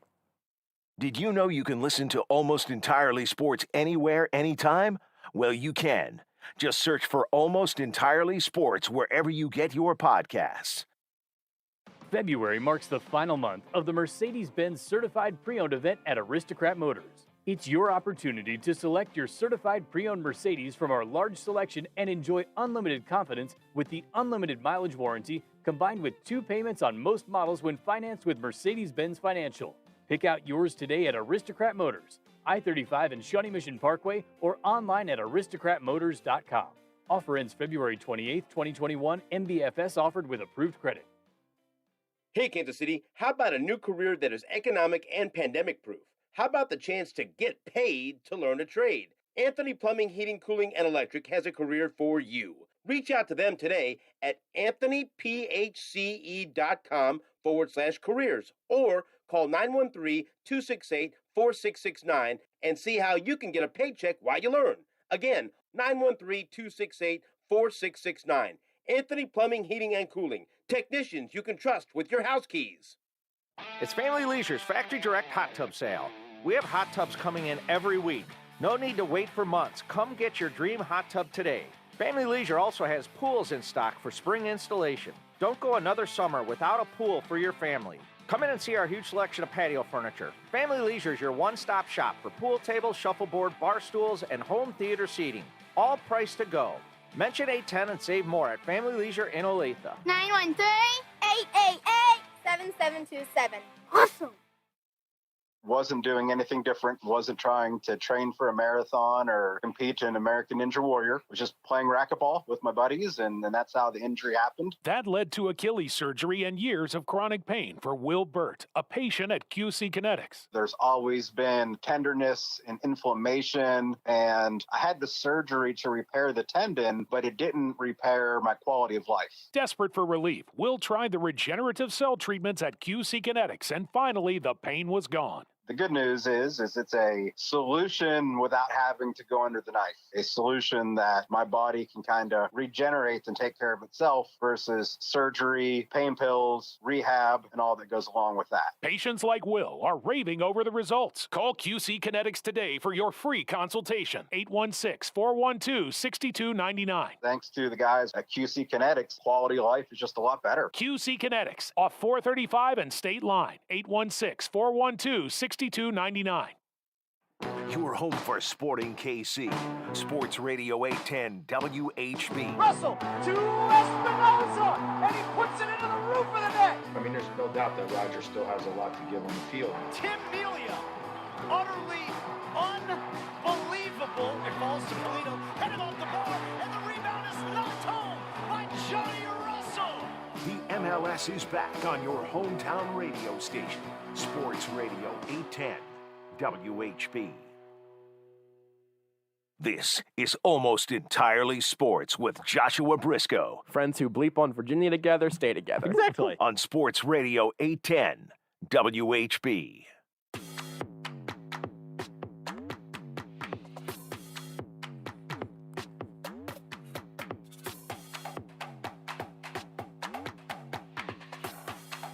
Devin Booker did a cool thing. You guys want to look at Twitter? Just if you want to see, did a very good thing because he's a very good basketball player. What do you do? I like Devin Booker. It's a go look at Worldwide Wob just tweeted it out. Big Devin Booker guy. Rob Perez just tweeted out the Kentucky clip. needs to find another Devin Booker. Why don't you put that up on the? I can show Rudy. But why don't you go and put that up on the stream, Beards? Why don't you put up this Devin Booker highlight on the stream, Beards? Hey, Beards, coward, do it, coward. Hey, coward, do it. Put Devin Booker's highlight on the stream, coward. Fine. Dirty. It's nasty, dude. It is a good. Listen, Beards. Hey, Beards, here. You know what, Beards? I saw a highlight video tonight of the Celtics. You can put that up there if it'll make you feel better. It was Danilo Gallinari setting an NBA record for most threes off the bench against, just in an NBA game. Wow, He's 9 for 9 currently, I believe, from three against the Celtics. I'd watch all 9 of those shots. Danilo Gallinari, Nuggets legend. Here's the thing about this, Beards. I feel like as of right now, and this might change in days, weeks, years to come. I feel pretty safe as being an obnoxious Devin Booker Suns fan. You have the best going team. On the stream. You have the best team here. I mean that's the thing that puts me in jeopardy because I was gonna say really, at the very least, as of right now, you root for the best team. At least up until this year, no one hated the Suns or Devin Booker. Yeah. So I could just be very excited about my mostly mediocre basketball team that had just a star player. Right. Yeah. But now maybe we're nearing that point. Let's check the standings. I don't think you're quite there because the Suns are good, but they're not they're not doing what the Jazz are doing, right? Like it's not like they have the best record. So being the 4 seed, that's it's not bad, but it's obviously just bad enough that you're not in hated territory. And also the Sun behind the Clippers and Lakers. I'm not even really gonna make this about the Jazz. Mute your laptop there. My laptop's not on. I thought I heard sound. Yeah. My microphone. So when it's he so opens weird his for mouth to hear that I'm talking on the radio. Just double check. Yeah, we're muted up in here. Yeah, there was I didn't hear any sound through that headset. I'm thinking now maybe Beard's laptop was making noise and he thought it was coming through his headphones. Yeah. Oh man. No, I don't think so. I had mine muted. You heard something from somewhere and it wasn't from in here. Oh well. What was the sound? What did the sound sound like? It just sounded like something playing off a laptop speaker or something. Anyway. Hold on, I just need a second to do it. I just needed. Let's see here.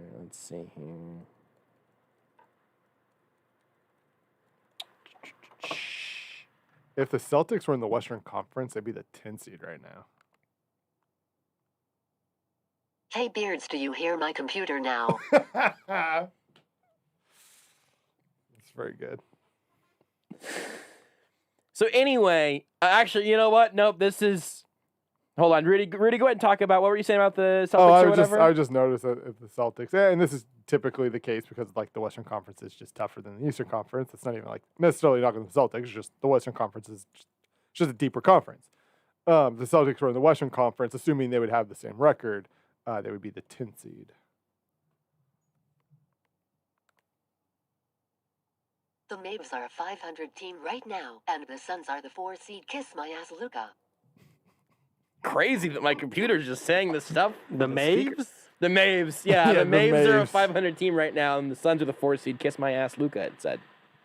I wish it wasn't cursing. This is a filthy... This is a family show. Yeah, it's a family there show. Are children filthy listening. Website. Rudy, can you give me that stat one more time? I was not... if the Celtics were in the Western Conference, assuming they would have the same record, they would be the 10 seed. Hold on, the computer wants to say something again. With 2 All-Stars. I'm sorry for my dirty words. It won't happen again. Oh, thank you, computer. Thank you for the apology. I at least appreciate the apology. That's not. That's very. You know what? That's very courteous of the computer. Beards looked at me like I'm a crazy person. This has been one of the weirdest bits we've ever done. I do like that Beards has gotten the Celtics have gotten so bad for Beards that he's now the All-Stars is all he's got. Sorry, the computer's waving its hand at Beards right now. Wants to say something to Beards. Hold on. No, you. Just said no, you. That's super weird. That's not a very well thought out response by the computer, but at least No.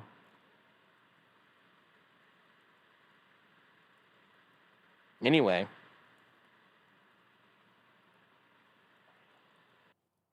Sorry, it keeps wanting to... I mean, hey, this is its Beards, moment. At least when I talk, it's not overwhelmed by a loud fan. It's got you there, Beards. Beards has got you. Beards has got you there. At least there's not a loud fan. I have nothing to say about that. No comment. Can't do anything about that. Boo roasted. I can't hear you. What'd you say? Boy, that's loud over there, huh?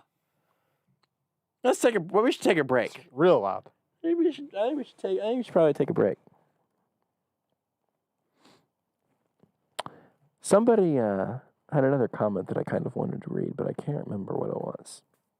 Maybe I don't. Oh, in the movie, the Deadpool was on the chalkboard at the bar. Yes! Who, ASPN 58, or perhaps Aspen 58, did say yes. And so in Deadpool, the Deadpool was on a chalkboard at the bar. Yes. I do now remember this scene. It's been a while since I've seen that movie. It's a very good movie.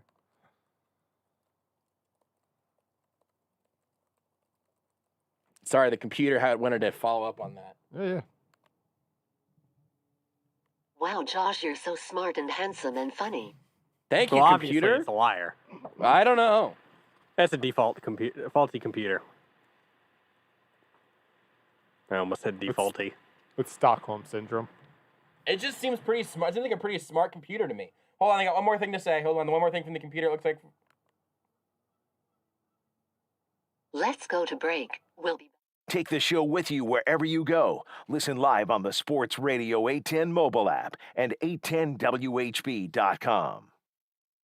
Whether you're looking for energy savings for the winter or updating your home office or man cave, One Stop Decorating is the place for beautiful, energy-efficient window coverings. One Stop Decorating offers free in-home or virtual consultations, or you can come into one of their 3 beautiful showrooms to see all the window coverings in their Hunter Douglas galleries. Ask about smart shades that can be controlled by Google, Alexa, and HomeKit. 913-270-0408, 913-270-0408, or onestopdecorating.com.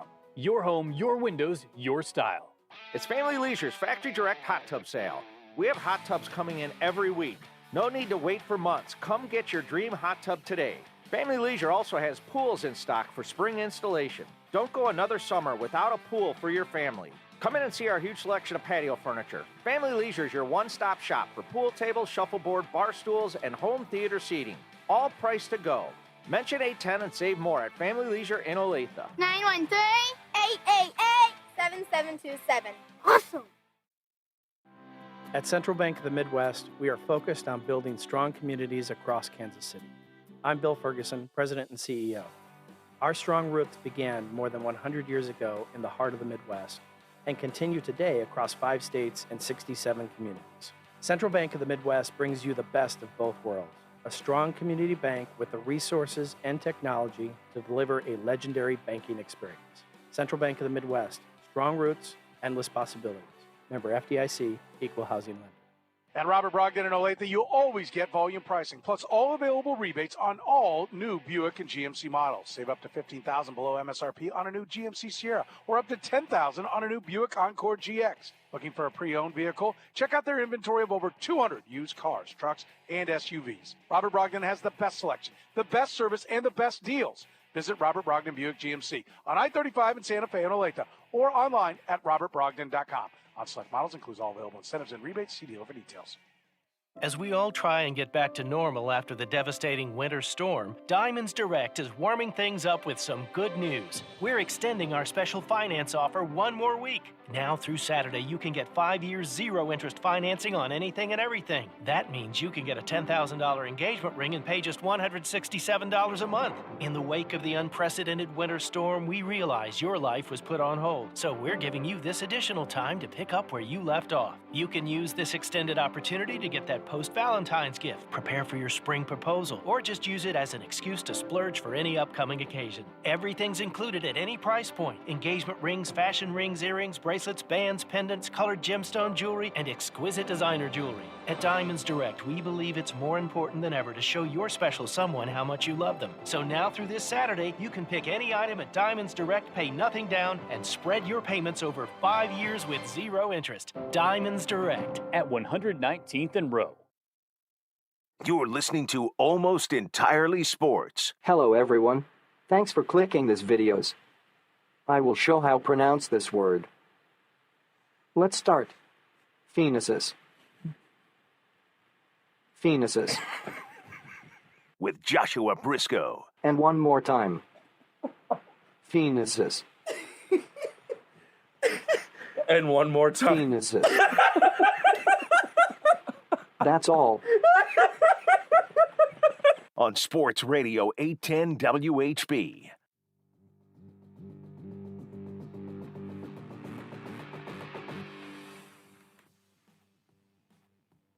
Beards cut me off when I was trying to throw to break last segment. Anyway, Cyberpunk 2077 is a broken, terrible game. I should know. I'm a computer. The Sounds like the computer. computer's got a virus. The computer makes a great point. Did you see the Cyberpunk news today? No. There was more Cyberpunk news today? Their patch got delayed. Oh. Do you know why? Because their security system wasn't good enough to prevent from getting hacked. No, what? Yeah, they got hacked. Oh. Yep. Well, listen, I mean, if you're a video game tech company, what's going to be expected of you? To have a working firewall? Did they get? And this legitimately has nothing to do with like. Do you think the them game getting hacked itself. is like a cover up just for because they couldn't just say we had to delay it again? Oh, that's not a bad point. But and like this really is like not even like I don't mean this like as like a knock on the physical game itself. But good God, has it been a rough launch? Hey, listen, it works fine on computers the computers that we use to send that rover to Mars. So I don't see the big problem Good here. point. Also, I just You saw plebeian this. on your PS4. Beards, this is some good news for you. You may have seen this. March 26th, the premiere of The Mighty Ducks: Game Changers. Is that the TV show? That's what I was going to ask. Disney Plus. Oh, there. Oh, Yeah, okay. yeah. The Disney Plus show. There's a trailer for it out now. If you go to @Rotten Tomatoes. I know. Well, listen, you're not going to hear from me for the rest of the segment. Hold on. Well, what a I weird mean, I was change just saying, that'll so be. like, what's new? That'll be so different than the first hour. Are you caught up on One Division? Are both of you caught up on One Division? I am. The whole way to now with Yep. just 7 episodes? Yes. One didn't sneakily come out last night. It did not. I'm not gonna go into full spoiler territory here because it's very much still going on, and When I don't Iron Man wanna... makes an appearance. It was crazy Whoa. though. I can't help.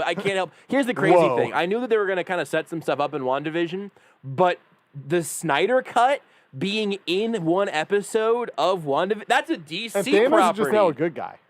What was that? Thanos is just a good guy now. Yeah. Thanos is just like hanging out, just selling produce at the local grocery store. Yeah. And then he's not Batman, even a hero. He just chills. Batman and all of his friends get there, and then Jared Leto is Jesus the Joker, I guess. No, just Jesus. Crazy. It's a wild, wild show. No, but there are 2 episodes left of WandaVision. I'm not going to spoil anything other than, all of those really important things. I did think it was weird whenever they're just like, all right, now this entire show is about Jesus now, and he's played by Jared Leto in full Joker makeup with the damaged tattoo and everything. It was Plot twist. really strange. Jesus was just Joker all along. Wow, we live in a society. Am I right, guys? Guys, am I right? I don't get it. Am I right, guys? What's up with airline food? So I don't want to spoil anything, but if anyone has been on the fence about watching WandaVision, I want to make my case for it without being spoilery. Because I was actually telling this to my mom earlier. I was like, listen, because they all my whole family watched The Mandalorian before I did, which I've now finished, so we're clear on that front. But I was like, hey, if you're looking for another show, you guys should watch WandaVision. We'll do Shot Clock reviews also sometime, probably tomorrow or Friday. And this was too much for a Shot Clock review anyway. If the reason you're not watching WandaVision is because you're burnt out on superhero stuff, you should watch WandaVision. Because I'm trying to walk the line here, but the creativity in the way that they're telling this story has been genuinely impressive. They have taken some huge swings on some stuff, not even like story-wise. I'm not even saying they've taken these huge story swings. But they have taken huge storytelling swings. The style of show that they've put out there has been so good. And even if you don't love it, I think you'll be glad that you watched it, which is such a nice place to end up with any TV show. And most of the episodes are about half an hour, a little under, and there's going to be 9 total. So you're basically watching a long movie. They have announced that episode 8 is supposed to be like 45-ish minutes long, which is by far the longest. Every other one, so I think pretty much they all say like roughly 33 minutes, but they kind of have the Netflix original thing where there's like 3 minutes of credits because it's got to go through every country that it airs in. The reality is 7 minutes of credits on some of the early ones. Yeah. So the reality is, so confused. There is like it is probably it probably comes out to about 28 to 30 minutes of actual content because they have to do the whole these are the actors who voice dubbed it in all the various countries. Is that why the credits are so long? It's like Netflix originals have the same deal to them.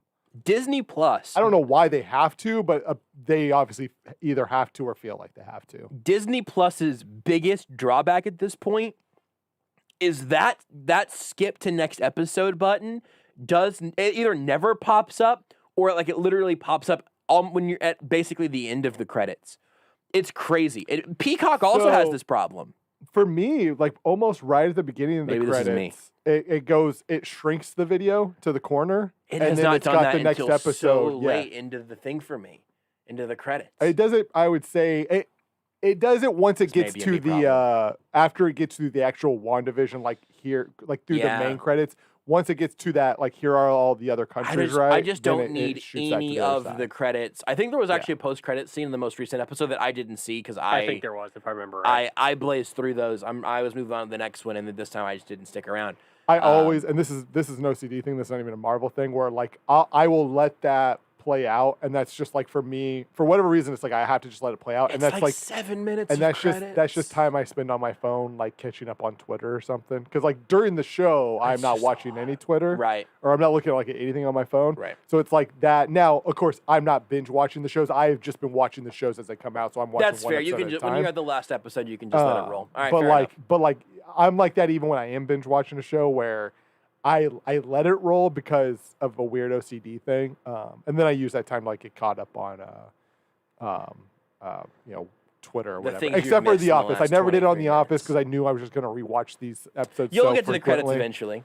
I just didn't really care about that with The Office. One gunner down on Twitch said that WandaVision starts out strange as hell, but it gets so good. That's.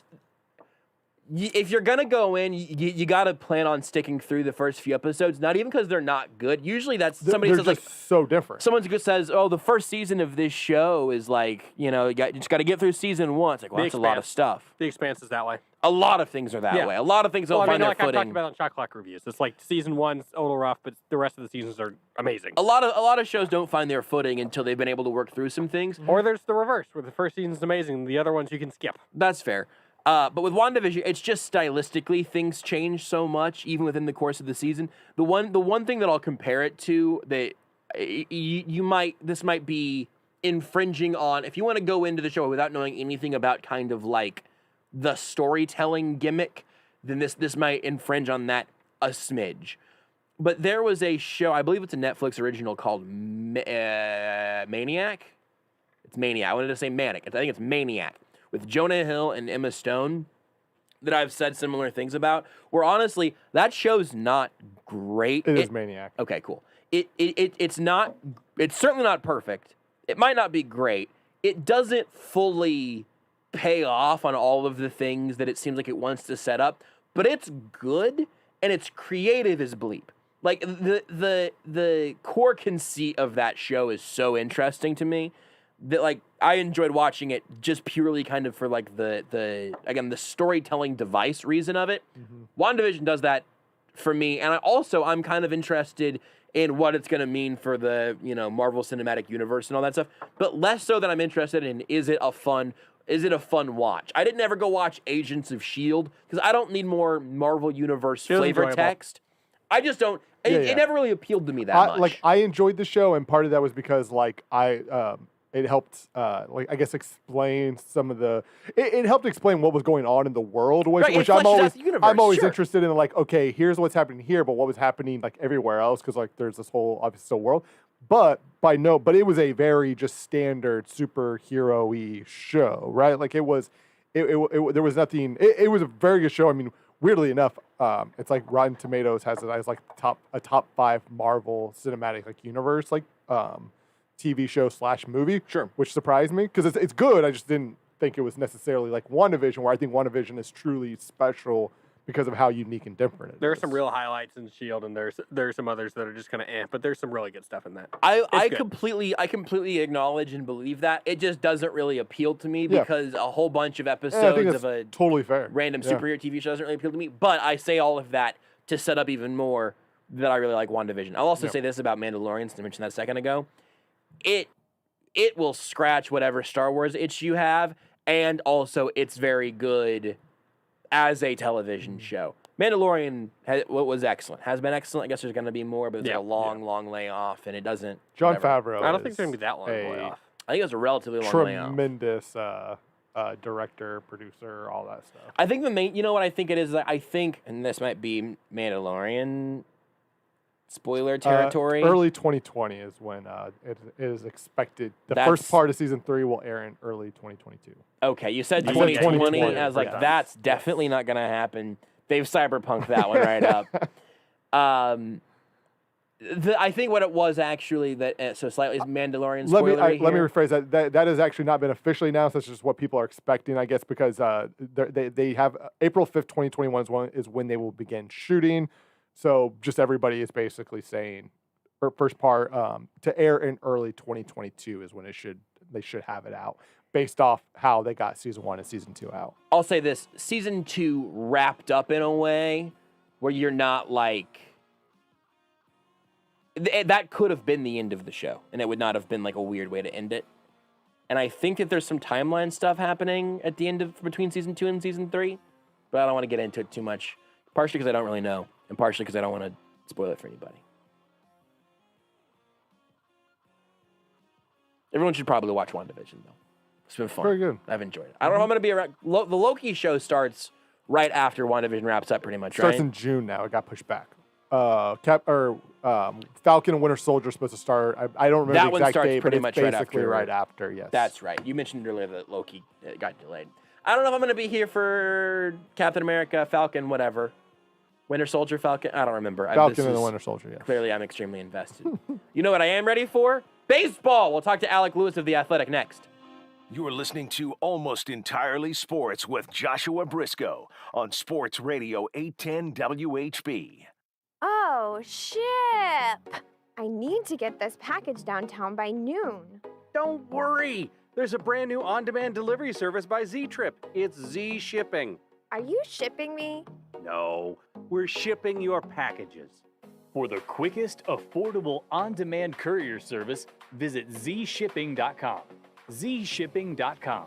Let Z-Ship help you with your delivery needs. That's zshipping.com. When do you think about your insurance? Chances are it's when you're paying your bill or filing a claim. At Briar Payne Mead, we always think about your insurance. It's what we do. Buying a car, having a baby, building a home, starting a business. Then it's time to call BPM at 913-681-099 or visit us on the web at bpminsurance.com. Great service and extremely competitive rates from the top-rated companies. Briar Payne Mead, 913-681-099. That's 913-681-099. Hi, I'm Fred Ramsey. And I'm Mark Tobin. Hey, folks, if you're not busy Saturday mornings from 6 to 7 a.m., well, I hope you'll join us for the Midwest Outdoors, brought to you by Reed Chevrolet, St. Joe. Join us and our expert guests, and we'll be talking about hunting and fishing, dog training. We'll give you tips, pass along stories, and most important, share some laughs along the way. That's right. We cover it all, from crappie to waterfowl, and we'll tell you how to cook it, too. The Midwest Outdoors, brought to you by Reed Chevrolet, Saturday morning, 6 a.m. to 7 a.m., right here on Sports Radio 810 WHB.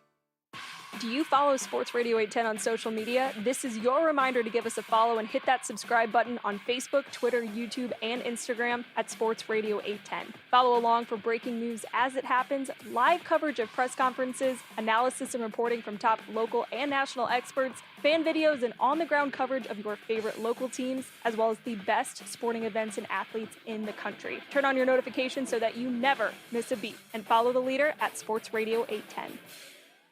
A KC tradition since 1957, Hereford House is a locally owned steakhouse that has served generations of Kansas Cityans. Hereford House exclusively serves certified Hereford beef, which has been proven to be naturally more tender and flavorful than other brands. All their steaks are aged 21 days, hand-cut daily, and grilled over an open charcoal flame. This process provides a wonderful aroma and delicious flavor that cannot be duplicated by any other cooking method. Hereford House, Leawood, Independence, Shawnee, and Zona Rosa.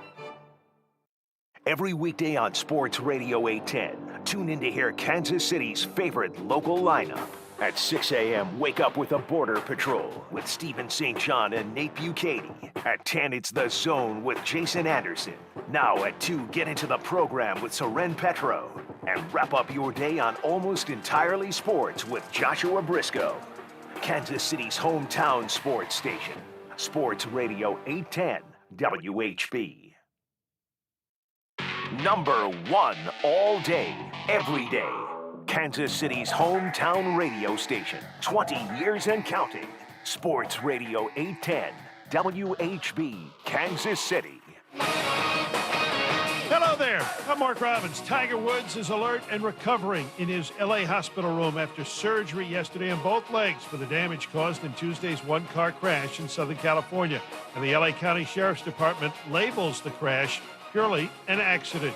ESPN's Gene Wojciechowski talks about one of the procedures done on Woods. One of the repair things that were done had to do with something called a talus bone. It basically, Kevin, connects the bottom of your leg to the top and midfoot. So it's sort of a connecting part of that part of your body. So that was something that was repaired. Some screws were inserted there, and the hope, if everything goes well, that area will heal and you'll have normal movement eventually. That's Gene Wojciechowski on ESPN Sports Center. Game one of the ESPN Wednesday night NBA doubleheader. A good one in Indianapolis. Golden State with 2:19 to go up on the Pacers 105-98. Tipping shortly in Utah. It'll be the Jazz hosting the Lakers. That one on ESPN and the ESPN app as well. An upset in top 25 college basketball. North Carolina State beats number 15 Virginia in Charlottesville, 68-61. Right now on the ACC network, number 11 Florida State having its way with Miami on the road in Coral Gables, 69-46 with 10 minutes to play. And Pittsburgh Steelers president Art Rooney II says he wants Ben Roethlisberger back, but reworked his contract for next year. Greeny with you, and Thursday is one of those days I look forward to like nobody's business. It is Mel Kiper's next mock draft. Let's see where he has all these quarterbacks going. We'll find out together. It's Greeny, starting 10 a.m. Eastern on ESPN Radio and ESPN+. This is Almost Entirely Sports with Joshua Brisco. We have our friend Alec Lewis of The Athletic. He covers the Royals, and he'll be in studio with us here for an hour, and that's exciting because I like Alec, and baseball's okay. But I like Alec. More or less than baseball. I mean, you know. On Sports Radio 810 WHB. Nothing makes you appreciate the incoming baseball season quite like a couple days without a ton of Chiefs news and some really, really, really average college basketball. All of a sudden, it's spring training weather, baby. We did get the Mitchell Schwartz news today, and also I'll mention this because he just tweeted again within the last few minutes. Successful surgery, now the recovery process starts. Thanks to everyone who reached out, messaged, etc. today. Means a lot to me, and thanks to my wife, Brooke, as always, for taking care of me. And then it's a picture of the two of them. So it sounds like Schwartz's surgery went well. Obviously, tons of implications for the Chiefs in 2021 if he is able to come back and be healthy. And at the very least, we know now he's gotten surgery, and his goal is to be back. So good Chiefs news there today. But, I had already asked Alec if he wanted to come on tonight, and I wasn't going to be like, hey, Alec, don't change your plans because I'm going to talk about Mitchell Schwartz for 3 straight hours. We'll take a Mitch Schwartz break to talk to Alec Lewis of The Athletic. You can follow him on Twitter at Alec_Lewis. Check out all of his work up in The Athletic. We'll talk about a few of his recent pieces here tonight. But first of all, Alec, good to talk to you again. How is beautiful, scenic Surprise, Arizona? Yeah, it's funny.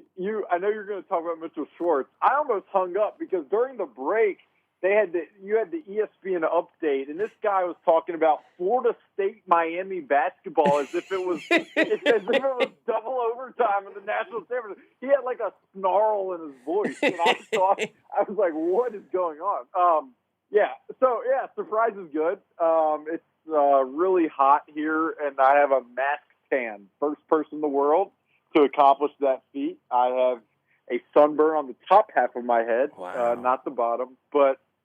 No, things are good. Baseball is there's baseball things going on, so things are good. You're gonna have the reverse Batman tan, is what's gonna happen, which can't be I mean, I don't know that it's worse than the Batman tan, but it can't be flattering.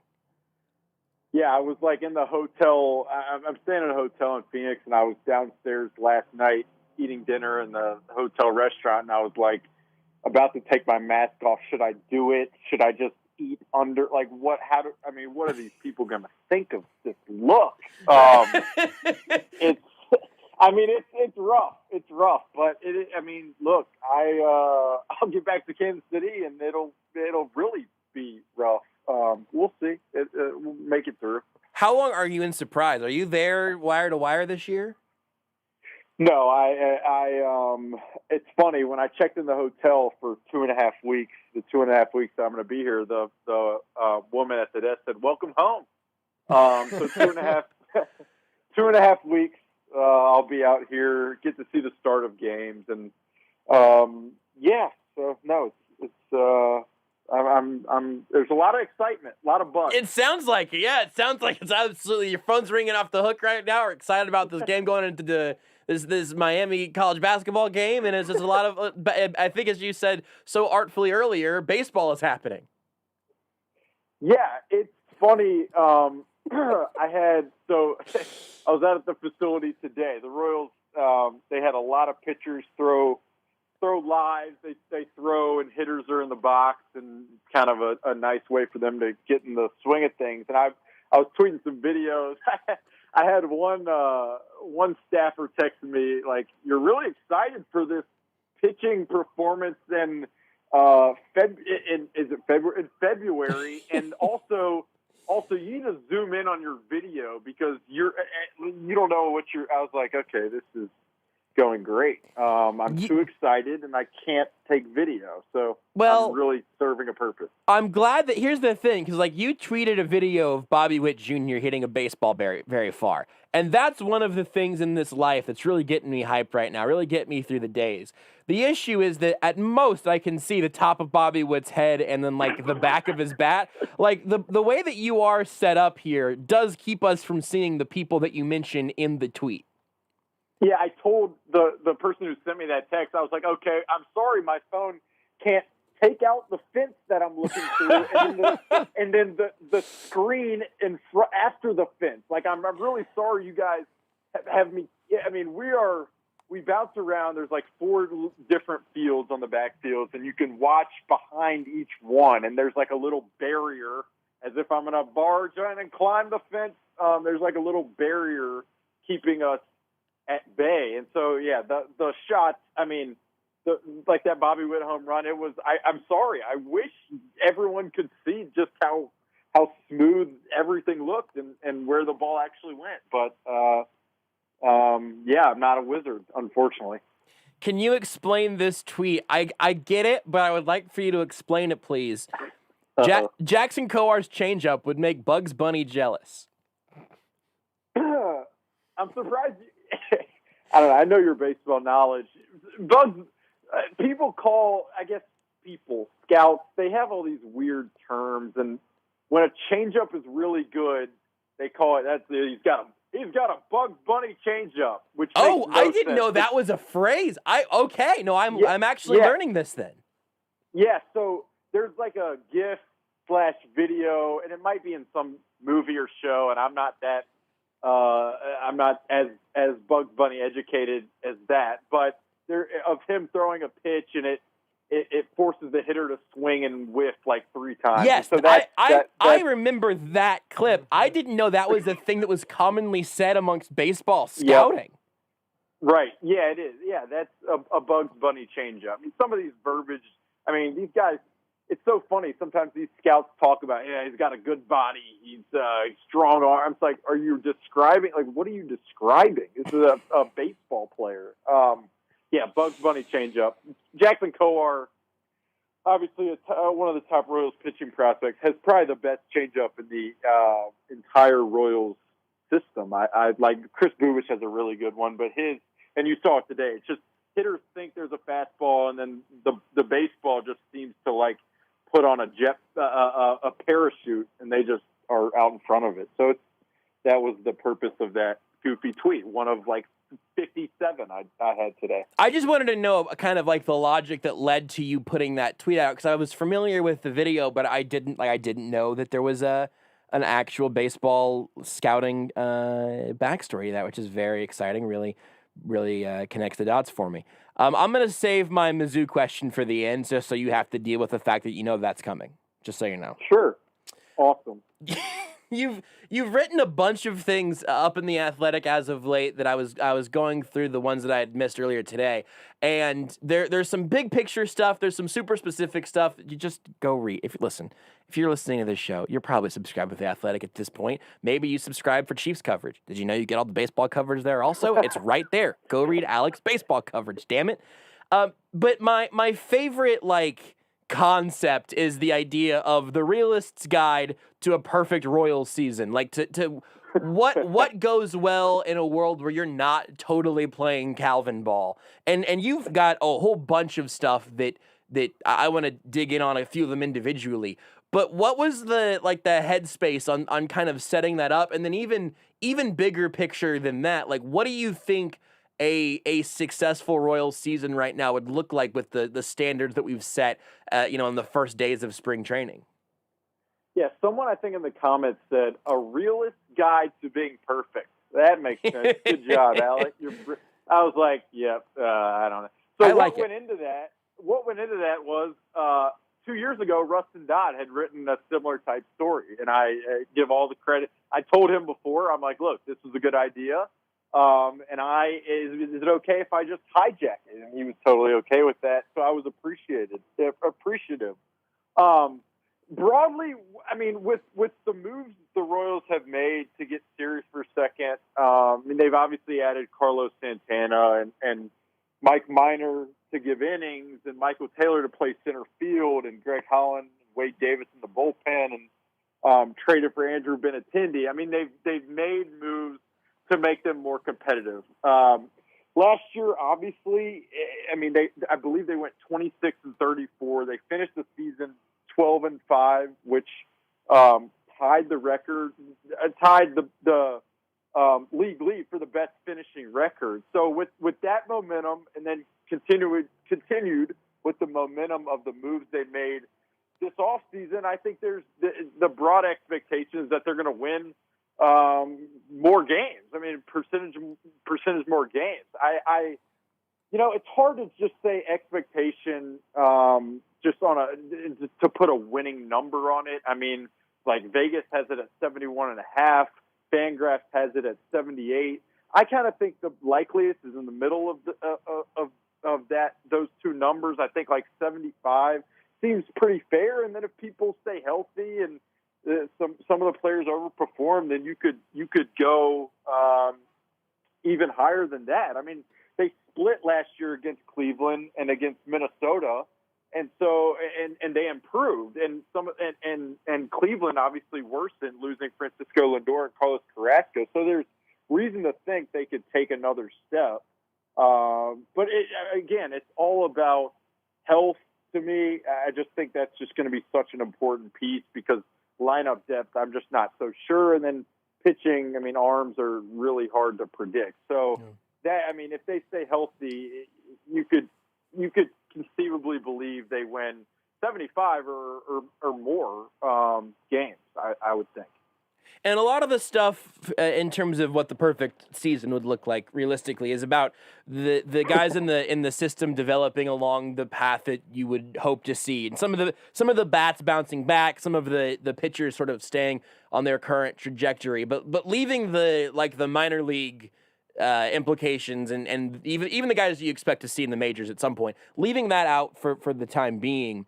Whenever you look at the Brad Keller, Brady Singer, Chris Bubich progression that you're looking for. And you say that it's hard to predict arms, but do you have a feel at least for what the Royals are expecting in terms of that? Because like you said, that's going to be an enormous factor, obviously not just for this year, but for years to come and into what this team's ceiling ends up being. Yeah, it's interesting. I've been thinking about this a lot lately. People talk so often during seasons about a club's pitching coach, say a pitcher isn't performing. They're like, oh, what about the pitching coach or the bullpen coach? I don't think people realize, in a season, these pitchers aren't developing new pitches. You're out on the field against the best hitters in the world in front of thousands of people watching, you're just trying to use whatever you feel comfortable with to be able to get guys out. So you're not just messing around with grips in a season.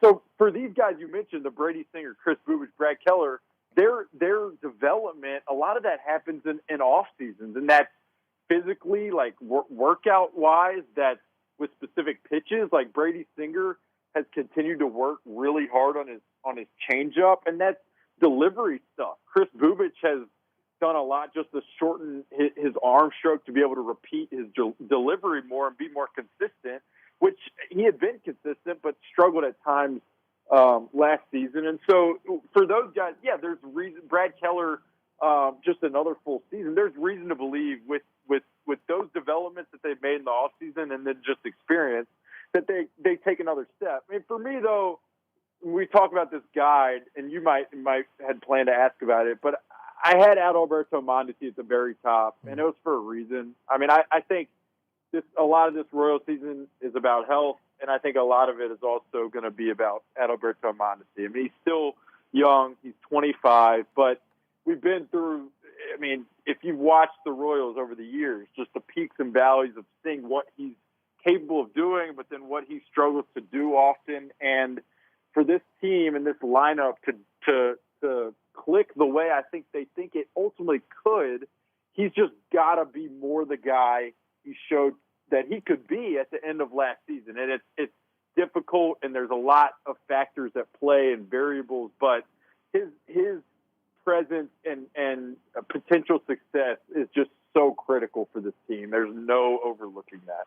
The thing about him that's interesting that I try to change, I try to be aware of and then change my instincts in terms of baseball evaluation almost all the time, because it is such a game of sample size and such a game of these infinitely long seasons and then years of minor league development for guys that then lead into years of professional in the majors. What are they actually? So I hesitate to even put it out here this way, but I think based on your tone there and based on mentioning in the story, although I will say that having it be the first thing up, but also ranked number 10, and you say at the top of the story, but it's 10, is very confusing. It was very confusing.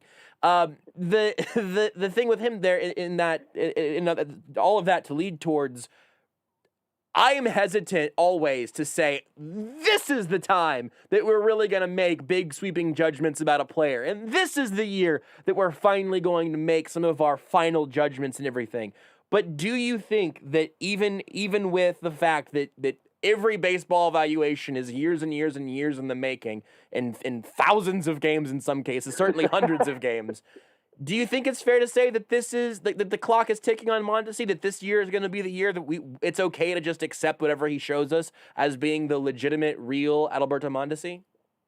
Before I answer it, yeah, a baseball prospect is like a mutual fund. It's yes, just like can you just, like, stocks are so volatile, but it's like, at least you know, I'm either losing money here, I'm not, like, but it takes time. I want everyone to be GameStop. I don't even care what happens. I want to give you my money. I want to watch it fly all over the map, and I don't need these bonds that I got when I was 13 from my grandparents. I really appreciated it at the time, but now it's just a piece of paper. I need to go to the moon, or I want to see this thing bankrupt. The most on-brand thing I've ever heard you say. Yeah, saying it and hearing it out loud made me realize that I am a fully formed character at this point. Yeah, no doubt. In terms of Adalberto Mondesi, I actually asked this question a few days ago to Mike Matheny. I asked him, how important of a year is this for Adalberto Mondesi? And he was pretty blunt in terms of, he's like, look, it doesn't help. I mean, like, what's it going to help if I sit here as a manager and say, this guy has to perform this year? Or, I mean, so the Royals aren't going to put the expectation of, like, it's either this year you prove it to us or we're just not going to believe it. But the reality is this. I mean, he's got a couple arbitration seasons left, and the Royals have just such a long history with him. And they have a prospect in Bobby Witt Jr. coming, and they have other infield prospects. And so, and they have these pitching prospects coming soon, and they want to push contention forward, that ability to contend forward. And so you just need to know sooner rather than later. And I think so I do think it's a critical year, and one that really will probably tell the tale if he can stay healthy, what he is and what he can ultimately be. I think the other thing with him, and more specific to him and not the Royals, I just think he had an off season where he got to go home.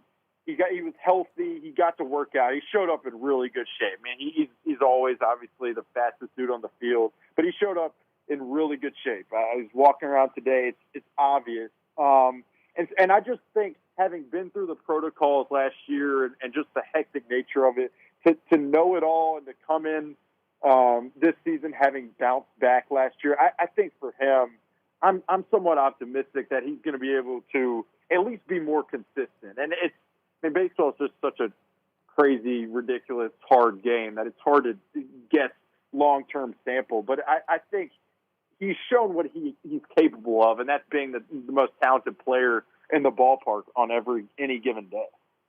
I mean, so you say that you expect more consistency. Do you have a feel at this point where the smart money should be on where that consistency ends up? Because listen, again, obviously, especially in baseball, more than any other major sport, like consistency doesn't mean one hit every game, nor does it mean every single week or even every month looks exactly the same. But I also don't know if it's fair to expect that he is consistently the guy we saw hitting his ceiling for long stretches like we saw for a little bit last year. Yeah, I think the consistency is obviously plays a great shortstop. And then I think he drives and runs in spots that you need him to drive and run. And he creates havoc on the base paths, and he gets on more than he did at the beginning of last season. I just think, I don't know if he's ever the kind of guy who's just going to stop swinging and missing at pitches. Like, if you look at historically, I was reading of course I was, a chapter in Moneyball recently, and it's just walking through how, like, strike zone awareness is something that maybe it's taught, but a lot of it's just innate and eyesight. And so I don't know if he'll ever be the guy who's walking at a rate that's eye-opening, but I do think he can be the guy who just produces in times of need. I mean, he doesn't need to be hitting 280. He doesn't need to have and create havoc that makes other teams, worry and have to think about him. You covered some of this ground already a little bit earlier, but I wanted to circle back on one of your points from this big story, looking at Andrew Benintendi and Carlos Santana having better years than they had in 2020. We were talking to David Lesky last week, and he was looking closer at Benintendi and saying that, that a lot of the conversation around Benintendi is that he's coming back from 2 down years, when in reality, in Lesky's view, that's just not how Benintendi's 2019 actually went. Like that he's not digging back for some sort of total career restart. It was just both of these guys had tough seasons last year in smaller sample sizes. But you also wrote in your story about Benintendi, whenever the Royals made the move, that it really is a reflection on where the Royals see their window being right now. And I know that the Santana signing does a similar, I think has a similar reflection there, where this is a team that's not saying, hey, this is a move for 2024. Not that, Benintendi couldn't be a part of the team in a couple of years in a very helpful way, but that these are things with the immediate term in mind. Can you expand on that some? And then also, do you think that makes sense with the current state of the Royals for them to be kind of thinking in those terms? Yeah. I mean, look, I think most of these deals, even Mike Minor's deals, is a 2-year deal. Michael Taylor is a 1-year deal. So a lot of these are short term. That's just the approach when you think about, there's so many of these prospects coming, and you want to have as much flexibility as possible. And so I think it makes a ton of sense because, look, in 2015, Picada, the projection system, projected I know this is ridiculous because it was an anomaly, but Picada projected the Royals to win 73 games, I believe, in 2015. And guess what? They caught lightning in a bottle. They believed in themselves. They won games. They made it to the playoffs, and then they just went off. And so I think as crazy as it is, like baseball is just it's just so much is up to random chance and just getting hot at the right time, that if you bring in these guys who have winning experience and supplement the core with that type of element, then maybe you do stay healthy and catch lightning in a bottle and push toward the playoffs. And then once you get in, who knows? I mean, it's obviously a pipe dream, but it's not one that that Royals fans haven't seen here locally. And so I do think it makes a lot of sense as you're trying to bridge the gap to more sustainability, because it's like, how do we bring, especially with baseball now and how it connects to the young generation, I think the feel, and I haven't been told this, but it makes so much sense. The feel is, if we can bring people in and be competitive the next 2 years as we start to hit our stride with these top prospects that we have, then it can create something pretty special. I think that's their feel. And so to me, it makes clear sense without a doubt. And the one thing you mentioned there is all the shorter deals means you still have all that flexibility in the future. And this is me now just running this by you, and tell me if you think this is accurate. But the thing that terrifies me in terms of any like sport roster building is whenever you have kind of the stopgap guys, the veterans that you think, well, they're going to be a professional athlete and they're going to be fine here, but it ends up stunting the growth when those reps could be going to someone younger and that maybe that could help their development along. With the way the Royals are currently constructed, it doesn't feel like that's doomed to happen at any point. Where, I mean, and I can think about even like the outfield the last couple of years and even trying to figure out, is Bubba Starling ever going to be a professional baseball player? But like, that's always my concern. My concern is that a safer veteran is going to get in the way of somebody with more upside, and maybe that a team has some delusions of being a contender sooner than they should. I say all that saying again that it doesn't seem to me like that's going to be an issue that the 2021 Royals have. Do you think that's right, or is there something that I'm missing within that?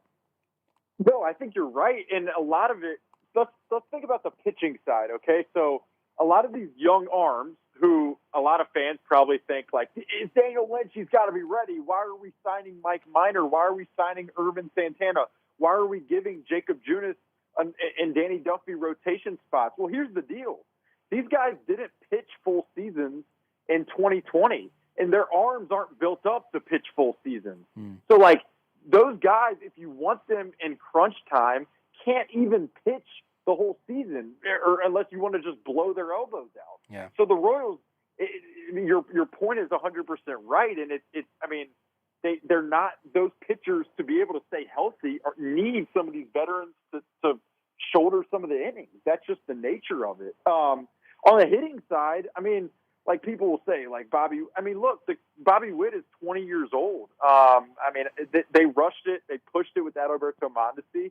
Some could argue whether that was has hurt him through the years. So I think for them, they feel like when those guys are ready, when these guys are ready, like Kyle Isbell, he's an outfielder. I mean, Kyle has only played one season in the minors. So it's not as if these guys are holding spots. And that's why, to your exact point, that's why I think there's even that much more comfort with doing it this way this next year and next 2 years. You had a great piece on Josh Staumont that I don't you can't tell the story in a 30-second, minute-long radio answer, but I want to mention it so people can go check it out. But also, you talk about guys that are alluring and that you just want to see doing things on your screen as much and as often as possible. Josh Staumont just has that. He's the guy that it seems like every time he's on the mound, you get a series of tweets about something that some pitch that he's thrown that has made everybody go, wait a second, he's an alien. He's got an extra or maybe one less tendon in his elbow because that thing shouldn't have happened. I'm just interested in what the story building process was like for you there, and then also if you share the Josh Staumont fascination, and then also what's fair to expect from him this year. Yeah, the story building. I mean, as the Chiefs, I mean, it seemed like people cared about the Chiefs in Kansas City this past year. I don't know if you guys felt the same way, but it seemed like people really cared about them. We mentioned them some for sure. We did a lot. We went position by position through the Royals' entire farm system most days this fall and winter, but we did mention the Chiefs occasionally. Good. I'll catch you after we get off. I'll ask you where you think Gabriel Cancel's going to slot in the minor league. But yeah, that's perfect. And then if you could also just explain who the hell Sammy Watkins is, I would love that because I am so confused.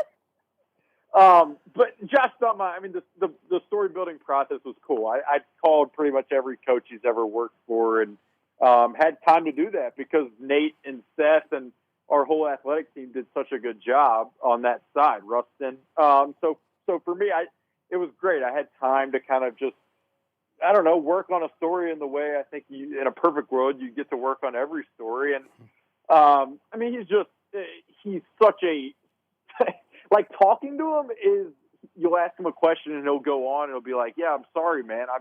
This is how I think through it. And I'm like, don't apologize because this is the greatest answer I've ever been given by any professional athlete of all time. But I do 100%.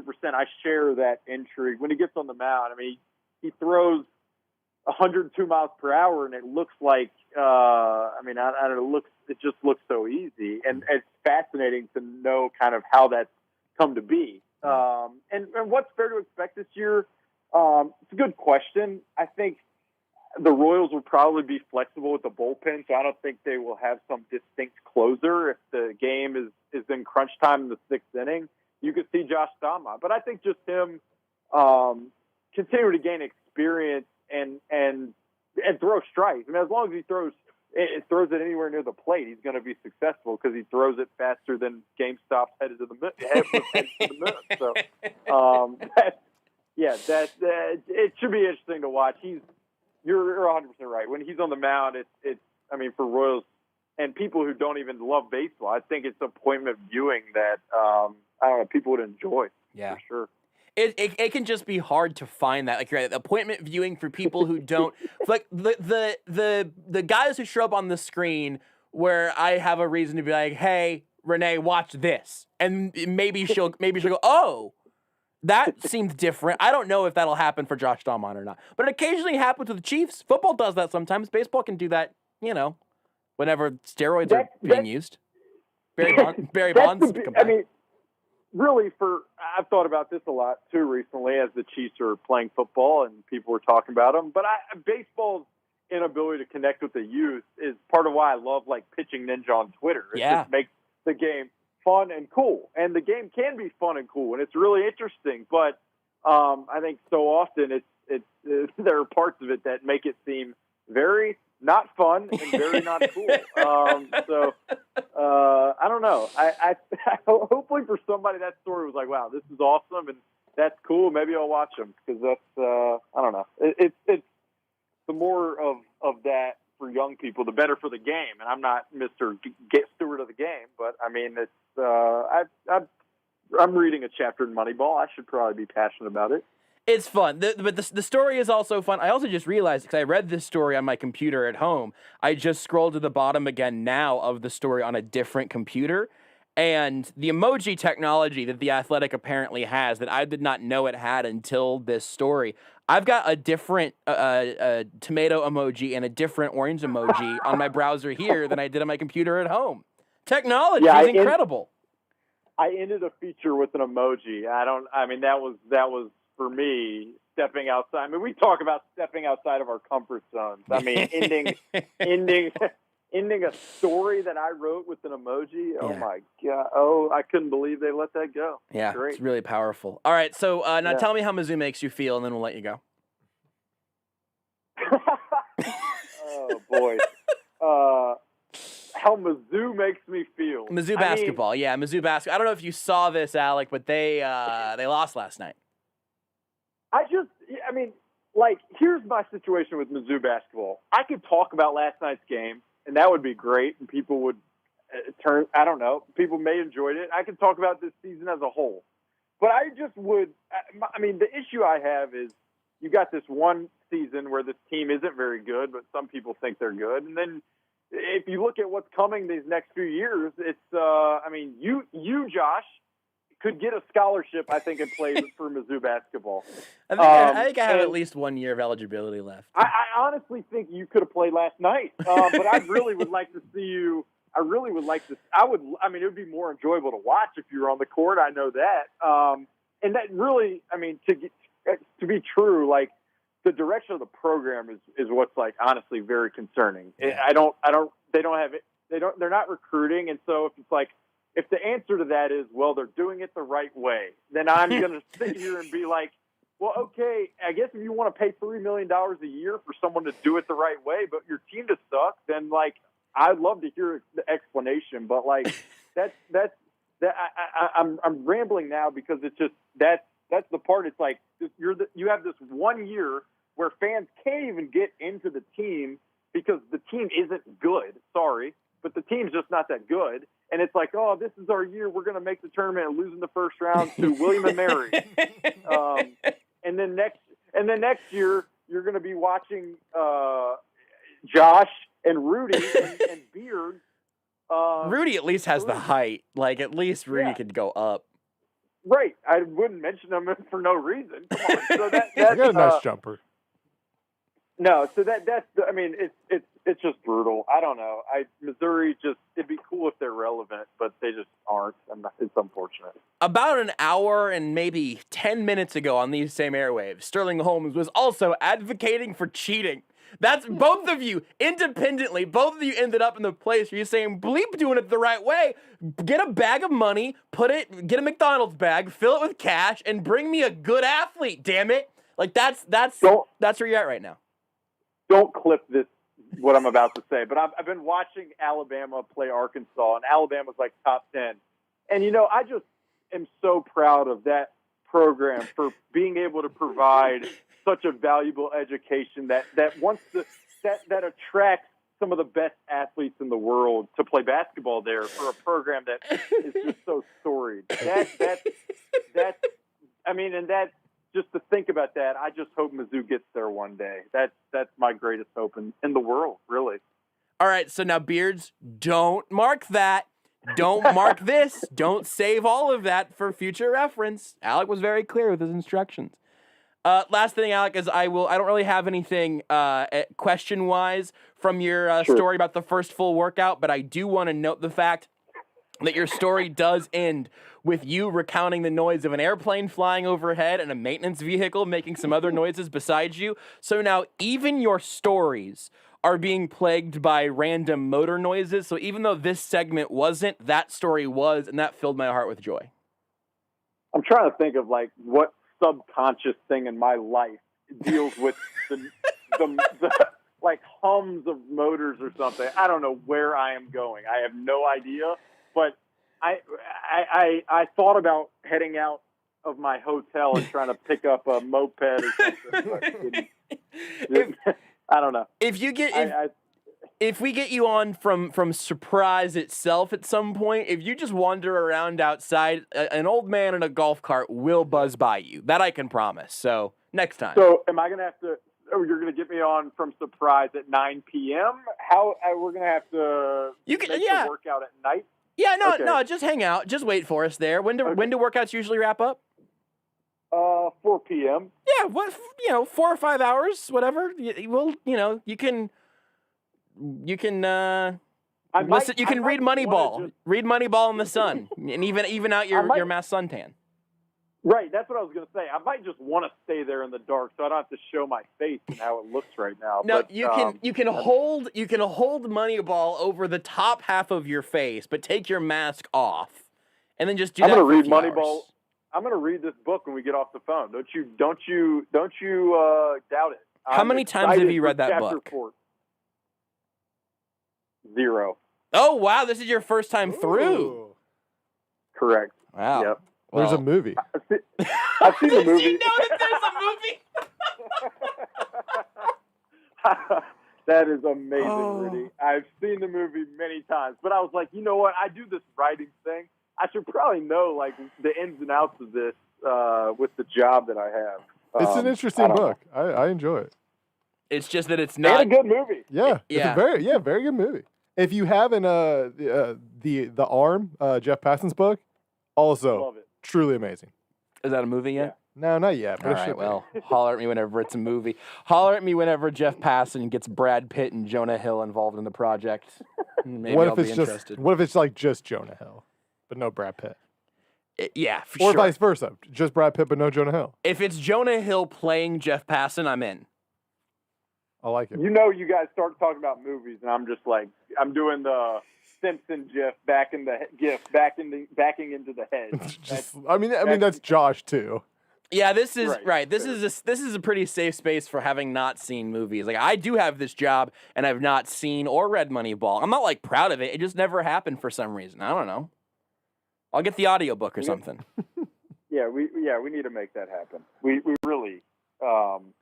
You'll read about some scouts, find out some Bugs Bunny. Maybe I'll just watch Looney Tunes on mute and listen to Moneyball. Maybe that's my plan for this next weekend. I think Moneyball might have also be an off-Broadway like type of musical situation. Not Broadway, but off-Broadway. A musical? You think they made it a musical? I'm pretty sure they made it. Hold on, Alec. We'll let you go as soon as we find out if Moneyball's been made into a musical or What not. does that mean, off Broadway? So like they're you on have Broadway and you have off-Broadway. Off-Broadway are like they're the lesser musicals Yeah. that are it's like it's not Hamilton, it's Franklin. That's a relatively famous phrase. It's no Bugs Bunny change-up, but it's pretty. And that defines my life right now. Yeah. I know about a Bugs Bunny change-up, but don't know off Broadway. My parents, I hope they're not listening. God help me. Listen, I gotta tell you, man. If they were listening at the beginning of the segment, that's awesome. If they're listening 41 minutes later, they need to get a hobby. It's been a long segment, and I don't. I don't know. I feel like I learned more about Bugs Bunny than I did about baseball. Is it a musical or not, Rudy? I don't think so. All right, perfect. No, that's good. That's how this segment should end. Thank you, Alec. It's been wonderful to chat with you again. Right, and close. And that's the end of the segment. And scene. And Alec's back on hold. And now action. And we're on Broadway. We're off Broadway. Follow Alec on Twitter at Alec_Lewis. Read his work in The Athletic. At theathletic.com. Is it a musical or not, Rudy? It was getting buzz back in 2011, but I don't believe it's ever buzz. It should be starring Bugs Bunny. They should make it. I don't believe it ever got a musical. Looney Tunes adaptation. I mean, it looks like a high school may have made it, may have done a musical based off of it. Off Broadway. Want more Almost Entirely Sports? Watch the show live on the Sports Radio 810 Facebook page. Prime Lending's mortgage professionals are ready to assist you with your next home loan or refinance of your current residence. Prime Lending has 10 convenient locations to serve you. Visit whyprimelendingkc.com. That's WHY, primelendingkc.com, or call 816-600-4561. Prime Lending, ranked #1 mortgage lender in the Kansas City metro area. Market for market track January 2019 through October 2020. All loans subject to credit approval. Rates and fees subject to change. Prime Lending, A Plains Capital Company, NMLS 13649, is an equal housing lender. If you drive a car, truck, SUV, or vehicle of any kind, you need Get Upside, the free gas app that pays you cash back for every gallon of gas you buy. That's right. With the free Get Upside gas app, you can get up to 25 cents a gallon cash back every time you buy gas. Nearly 3 million people have earned cash back with Get Upside just for buying gas. I always use Get Upside. Some months I make $200 to $300. I love getting money back for things I use every day. It's just free money for buying gas. There's no catch. It's simple. And you get your cash back right away. Download the free Get Upside app now in the App Store or Google Play to save up to 25 cents a gallon when you buy gas. Use promo code OIL for a 50-cent per gallon bonus on your first tank. That's up to 75 cents a gallon on your next fill-up. You can cash out anytime to PayPal or an e-gift card for Amazon and other brands. Earn cash back on gas on every fill-up. Just download the free Get Upside app and use promo code OIL for a 50-cent per gallon bonus on your first tank. That's code OIL. With spring approaching, it brings new sounds. Birds chirping and dripping icicles. KC will be in full bloom soon. What better time to get outdoors? Your hometown friends at Bushnell are here, and we want you to enjoy this time of year and share your passion for the outdoors. Camping, target shooting, hunting, or heading out to the ballpark. Bushnell has what you need to get outside and enjoy the spring season. Visit the Bushnell Factory Outlet or check out bushnell.com to see the latest assortment in binoculars, rifle scopes, rangefinders, and more.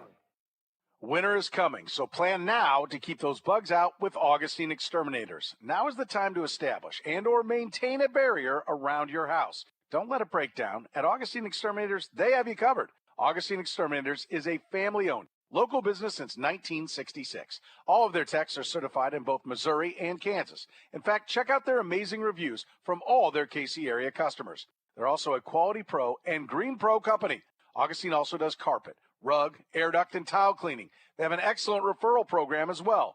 Refer a new customer, and you and they get $25 off their next service. That's right, refer a friend, and you both get $25 off your next service. Shop and buy local with Augustine Exterminators. Call Augustine Exterminators today at 913-359-8627 or go online at AugustineExterminators.com. And Augustine is looking for qualified technicians. So call today at 913-359-8627. This is Almost Entirely Sports with Joshua Brisco. If you thought that segment was bad, wait for the next one. On Sports Radio 810 WHB.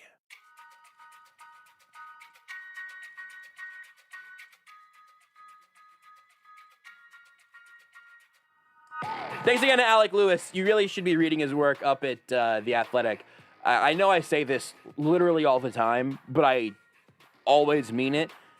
From Chiefs to Royals and all the college, the various college teams and everything, there is so much great sports coverage and so many great people covering all these teams in Kansas City. The Athletic is, the bang for your buck there is crazy. From the day-to-day Royals stuff from Alec and the day-to-day Chiefs stuff from Nate Taylor, plus the extra stuff where Seth is doing some analysis. Alec mentioned Rustin Dodd even stepping back in to do some more Chief stuff around the Super Bowl. It's just, I am biased in favor of all of those people, but it's just a great deal and a series of absolutely excellent different forms of coverage. There actually are a handful of things that we didn't get to with Alec on the Royals front that I figured we'd have some time to talk about. I forgot to ask him to pick a nickname for Andrew Benintendi. I might have to text him and ask him to pick between Benny Biceps, Andrew Super Nintendi, and Andrew Chicken Tendies. This is where you find out if Alec is listening to the show. Oh, if he just listen.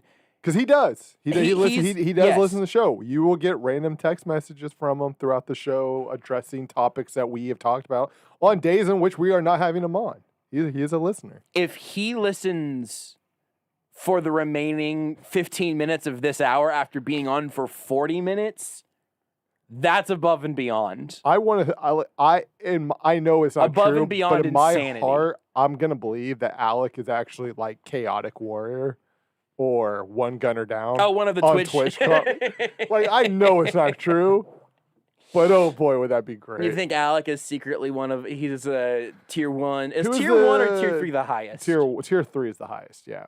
Who's the man who subscribed? I want to think that Alec is bad news. I tried. He subscribed today and has given us money. Listen. He did. If Alec is paying for bad news, I tried is the one who said being a Mizzou fan is like calling your old friend just say hello, but your friend is darkness. We should have been giving Alec money for what we did to him tonight, not the other way around. He can have. We'll give him $5 for that subscription. Alex, send us an invoice and we'll get you reimbursed.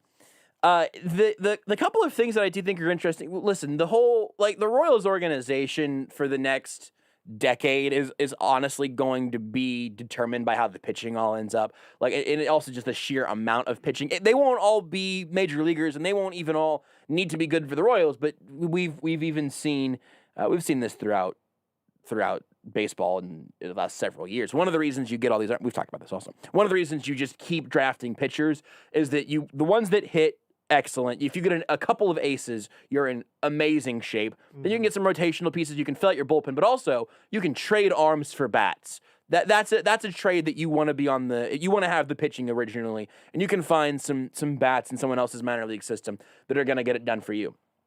It's just also significantly easier just to even find this guy, to find the Whit Merrifields of the world, right? Absolutely. The guys who are just overlooked.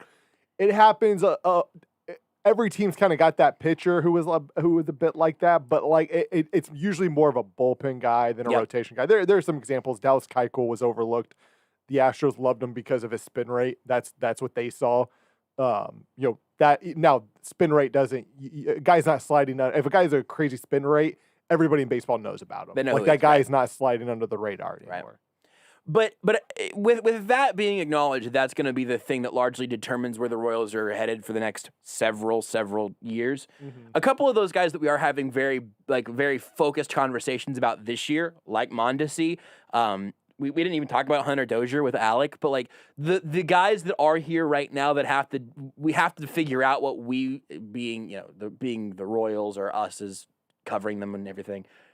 Figuring out if they're going to be a part of the future and what they're going to prove themselves to be, that'll keep you interested on a day-to-day basis, even whenever, maybe Danny Duffy's pitching and how much longer he's going to be around. You can enjoy that. But in reality, you're really watching to see what's Mondesi going to be over the course of a larger sample size, and hopefully he stays healthy and gets to prove where he's going to end up. We need to take another break because I don't know if you heard this, but we talked to Alec for 40 minutes. So we'll take a break. Hope you forgive us, and we'll wrap up the show whenever we come back. At JB Brisco, at Beards McFly, at Not That Rudy, at Sports Radio 810. Just do it already. Have you ever turned down a project because you didn't have the right trucks at the right time? With City Rent a Truck as your fleet solution, that will never happen again. They give you the freedom to grow your business without fleet limitations, leaving no project behind. Don't pay 100% of the cost of ownership for a vehicle you use 50% of the time. The flexible rental and lease options allow you to only pay for what you need. Visit cityrentatruck.com to see the large selection of work trucks and vans and request an online quote today.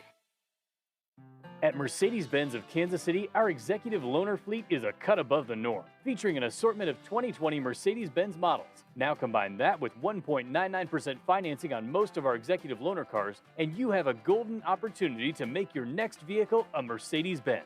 Need more incentives? We need your trade-in. So come see your next car at Mercedes-Benz of Kansas City, 1/2 mile east of State Line on Highway 150, or online at mbofkc.com. With approved credit, see dealer for details. Hi, this is Justin Cole, Private Wealth Manager at Creative Planning. Over the last few years, we have grown to one of the largest nationally recognized wealth management firms in the country. While we are proud of our success, we are most proud of our Kansas City roots. We were founded in Kansas City and remain headquartered here because there's no place we'd rather be. We're Kansas City strong. Thank you, Kansas City, for giving us a vibrant community in which to thrive. And thank you to our clients for putting your trust in us. We don't take this lightly. If you're not a client, we invite you to reach out for a free, no-obligation financial review with our experienced team of investment professionals, CPAs, and lawyers who will work together to build a comprehensive plan for you. You can find us at creativeplanning.com. That's creativeplanning.com. Or by calling 913-338-2727. 913-338-2727. Learn for yourself how Creative Planning has earned our recognition as a top national wealth advisory firm. With its dedication to bringing wellness to Kansas City, CBD American Shaman is excited to announce the opening of Shaman's Leewood Total Wellness at 117th and Row in Camelot Court. Shaman's Leewood Total Wellness offers medical aesthetics and IV nutrient therapy, and there is a full-service CBD American Shaman store there too. Start your journey to wellness with Shaman's Leewood Total Wellness. Call 913-227-9150 or go to shamantotalwellness.com. Life is better with the feather. Rock your home with new tops from Kansas City's best countertop fabricator, Rock Tops. They custom fabricate and install stone surfaces that will make you fall in love with your home. Making homes look incredible is Rock Tops' thing. Being nice just comes naturally. Rock Tops offers carry-out samples and virtual or in-home appointments. Call 913-782-0802 or go to rocktopskc.com. Mention 810 Rocks to receive 10% off right now. This is Almost Entirely Sports with Joshua Brisco. This show hasn't been very good so far tonight, has it? I disagree. This show is not. I'm not going to even be defensive about it. This show's just not been very good tonight. I disagree. The first show I did was good. I disagree. And I think on Sports Radio 810 WHB.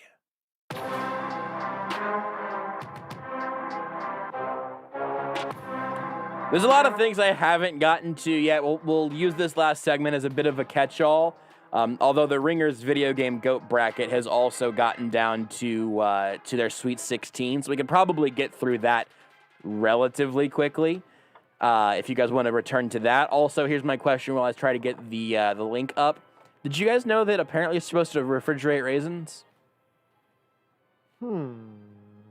I was eating some raisins today. I was putting them on some cereal this morning. I think I've just only ever had raisins in the cabinet. I Googled it after the fact, and it seems like unless you live in like a really hot climate, it's fine to just leave them in the cabinet. But the thing on the package today said refrigerate after opening, and I was very surprised to see that. I guess that makes sense. I've just never seen it. I'm going to blaze through the Ringer Video Game Sweet 16. Mario versus Tails. Mario seems to be winning that one in a blowout. No fight there. 6-seed Bowser versus 2-seed Donkey Kong. I think I'd vote for Bowser here. I think Bowser's underseeded. That's fine.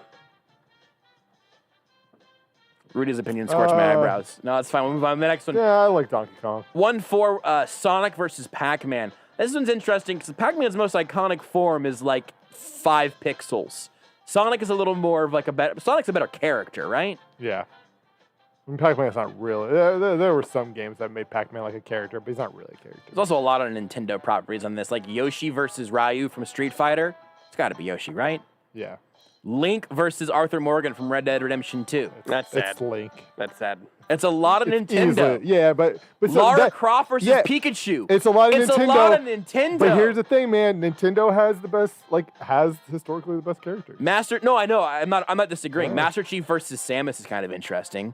I'm gonna go with Samus. Armored, assassin or soldier, I guess. Mm-hmm. Assassin. I went to soldier. I don't know. I think I would rock Samus. What is?